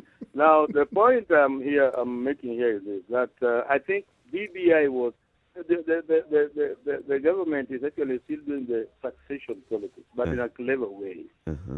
Now, BBI is was an instrument to, in my judgment, to keep Raila's side busy, because I think somebody might have studied Raila's moral qualities. That he loves that kind of, mobilization. High That's why octane. referendum. Yes. Yeah, he loves that mobilization. That's why referendum was so much higher on the agenda. But right from day one, BBI was very suspicious because somebody kept on dangling the movement of funds to the county in the context of that migration from a movement from 15% to 35%. This was the key item that was being dangled. The other items were kept, in the dark shadows. And the way it was being rushed would also tell you that BBI was a tool, a political tool, to achieve some agenda, which is still going to be unveiled shortly in future. I think. Now, as it is, the way we are today, I think the government is realizing that, yes, if we allow BBI to go on, Raila was trying to use it as a ladder to his 2022 campaign. And the other opponents were also seeing that. Now, it is not surprising. I mean, it is not news when Nani says that, when this governor of Paranya says that we need to have COVID in the priority list than BBI. After all, that is what we have been telling them all along. Now, I think these people are saying, yes, you have done your part. You wanted to use BBI for our political mileage. The hardest hurdle was to make it pass at the county level. The only person who had that capacity to pursue the county was Raila again. If left on their own without Raila, it was difficult to mobilize BBI through the county. That I can give you for free. Now, so Raila had to be used to make sure that BBI passes at that county level, which is the hardest hurdle. Passing BBI at Parliament or Senate at the central level may not be a challenge. If the government choose to continue with it, because here it will be a question of voting through the belly. Okay. It has happened in the past. It can still happen now.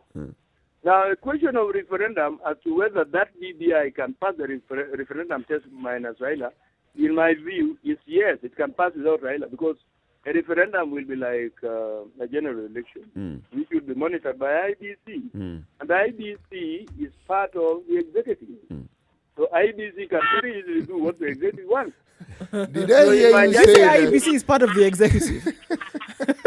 So in my judgment, I don't see things. It's a department of the executive, is it? That's a department of the executive. So it can easily it can pass if they want it to pass. Can be manipulated. Okay. So Nani, why these people are now calling out of BBI is that they are now compelled to buy the bullet. You see, they are ashamed and they don't have anywhere to hide their face. Thank you, Diambo. So they now want to look for that you see, they are thinking more for the public. It is the people. All along they have not been thinking for the public. They have been saying nobody can stop reggae. And the train has left the station. What has happened? What is happening with the train now? So Imeisha mafuta. Odhiambo, thank you. Let's hear from Amani. Amani, good morning. Good morning, Eric. Good morning, Du. Good morning, CP. Good morning. Good morning. About peace. I'm not so sure BBI is a guarantee for peace at all. That's not part of its provision. It may aspire or pretend to aspire to that. But basically, without people counting votes correctly, meaning one does not become 10 for some communities, meaning one vote does not become 10 votes for some communities, and then for other communities, one vote becomes minus 100. It's not going to make any difference to anybody because the cheating will still be there. Cheating is cheating, with or without BBI. That's where the issue is. That's why you have so much contention when it comes to the ballot or votes or the elections. Do you think that people... Do you think the proponents of the BBI understand that it's about the electoral management body and the electoral system? Oh, they do. They understand it very clearly. They're part of it. They're the problem. Okay. They understand it clearly. BBI has got political overtones and connotations that has nothing to do with the election process. For them, they want to get the number of positions so that they can, sort of aspire to higher positions. For instance, if you're a governor, this is your last term, you want to have BBI in place so that you can gun for either the premiership or the deputy premiership, or you have a better chance of being in the cabinet, because now you can go in as an MP or something and still become a cabinet minister. Amani, from a purely political perspective, does it not look like a stroke of genius to you? I wouldn't call it a stroke of genius because it's so apparent. Yeah, it's so obvious. Probably a stroke of greed. I mean, really, come on. Yeah. So, yes, they want to do it that way and pull the wool over our eyes, but we see through it. And I'm not saying it's a bad thing to be inclusive of people who have political persuasion and they want to continue serving people. I don't have a problem with that per se. But I do have a problem with trying to pull wool over people's eyes as if this is really a priority for us now. Yeah. That it is not. Let me ask you the question, Amani. When might it be a priority, seeking for peace, if we go by the agenda that is being told to us is the agenda of the BBI, among other things? No. Peace is not linked to this at all. Please, let's be serious. Yeah? The peace is only linked to us voting honestly and transparently, so that even a child of standard 2 can count that so-and-so got actually 1 million votes. Now, who you? Alipata mbili. Amani, I'm going to be facetious here, and I'm going to tell you that our voting process is usually very okay. There's nothing wrong with our voting process. We vote well, we vote in time, and it's a very pleasant outing. The times I have voted, it is after we have voted. After. Exactly. That's part of the voting process. We go in like you and me. We go in, we do our bit. It is beautiful. I love it. I chat with everybody on the queue myself personally. Yeah? I just feel good. Yeah? That's wonderful. We've done our duty. It's but accounting. The voting process does not end there. Ends at declaration of the result. One vote, let's say for instance CT, your vote won because they've seen that now you're from Nyanza, they give you -10. Yes, it is to fulfill a political agenda. Yes, exactly. And I should be lucky that it's only -10. It could be -40. Yeah, it can be. It depends on who wants to give you, what they want to give you, depending on how the situation looks like. Yeah, it can vary. We hear you. Thank you very much. Thank you, guys. Yeah, that's what it is. So Thank you. Priority. Asante. Okay. John in Elbagon, good morning. Morning, how are you? Salama. Good. How mko wazima? Tunashukuru tuko wazima kabisa. Yeah, marriage counselors, the biggest reason why marriages fail is the foundation, and the foundation goes with expectations. If you go to a marriage with two different expectations, that marriage will never succeed. And I've always believed Uhuru and Raila did not have the same expectation when they had the BBI or the handshake. Uhuru's expectations and Raila expectations were never the same. What do you think Uhuru's expectation was? Uhuru's expectation was a peaceful country, so that he's allowed to run the country without the maandamano and all that. And I think he has achieved the expectation. Raila was beyond that. Raila was thinking about 2022. That's what I believe. But another theory, I also don't know who was playing the other. You speak as though this is a done deal already. You're speaking in the past as if things have happened and it's already finished, John. It is. Do you expect anything different from this? You do? I do, actually. Fountain of wisdom. Actually, it isn't from that particular fountain of wisdom that I'm speaking of. I am speaking from the understanding that this is a political process. Yes. And political processes at the best of times are fluid. Yes. Yes. And they are fluid depending on where you want the fluid to flow. If you look at the BBI and what has been said about it, the thing that stands out to me is that they want to very simply say, folks, we want to divide this thing as much as possible so that at least people can feel they have some say and some representation. Yes. I would argue that this is a Kenyan form of democracy. It is good. I like the way you put it, a form of democracy. but Democratic again, BBI. Democratic BBI. Yes. But again, just the former caller, what she was saying, and what many people have said from the time BBI started, we said that we are bringing BBI so that we can peace. The way City was saying that because of peace, you want to bring peace. But if you look at that document, does it solve that? You know, there's no political process that actually brings about that process. What they do is they take you some distance. Because real peace has nothing to do with the document or a process. It's to do with the people. And it is hoped that this will bring about a certain influence in people's minds so that they can then do their bit and ensure that there is peace. But at least, even if that's what you are hoping, because you have used the word hope, which is good. At least put something there to give us that hope. Because as you say, John, there's something. What do you want them to put there so that we can tell them now? Wekeni hii ili tupate peace mara moja, instant. We go back to the foundation. We ask ourselves, why do we fight after every election? Has that question been answered in the BBI? It has not. The people don't fight because of posts.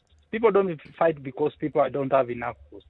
People fight because of a mismanaged electoral process. Period. Has it been handled in the BBI? It has not. John, may I put it to you that there are people in Kenya who feel that electoral process is managed very well. Because the outcomes are exactly what they hope for and wanted. Now we are bringing more people into that management of the process. And again, that is just one part of it. For it to have peace, so to speak, then everybody has to feel that way. Not just one part. If one part feels that way, then we'll continue having this problem.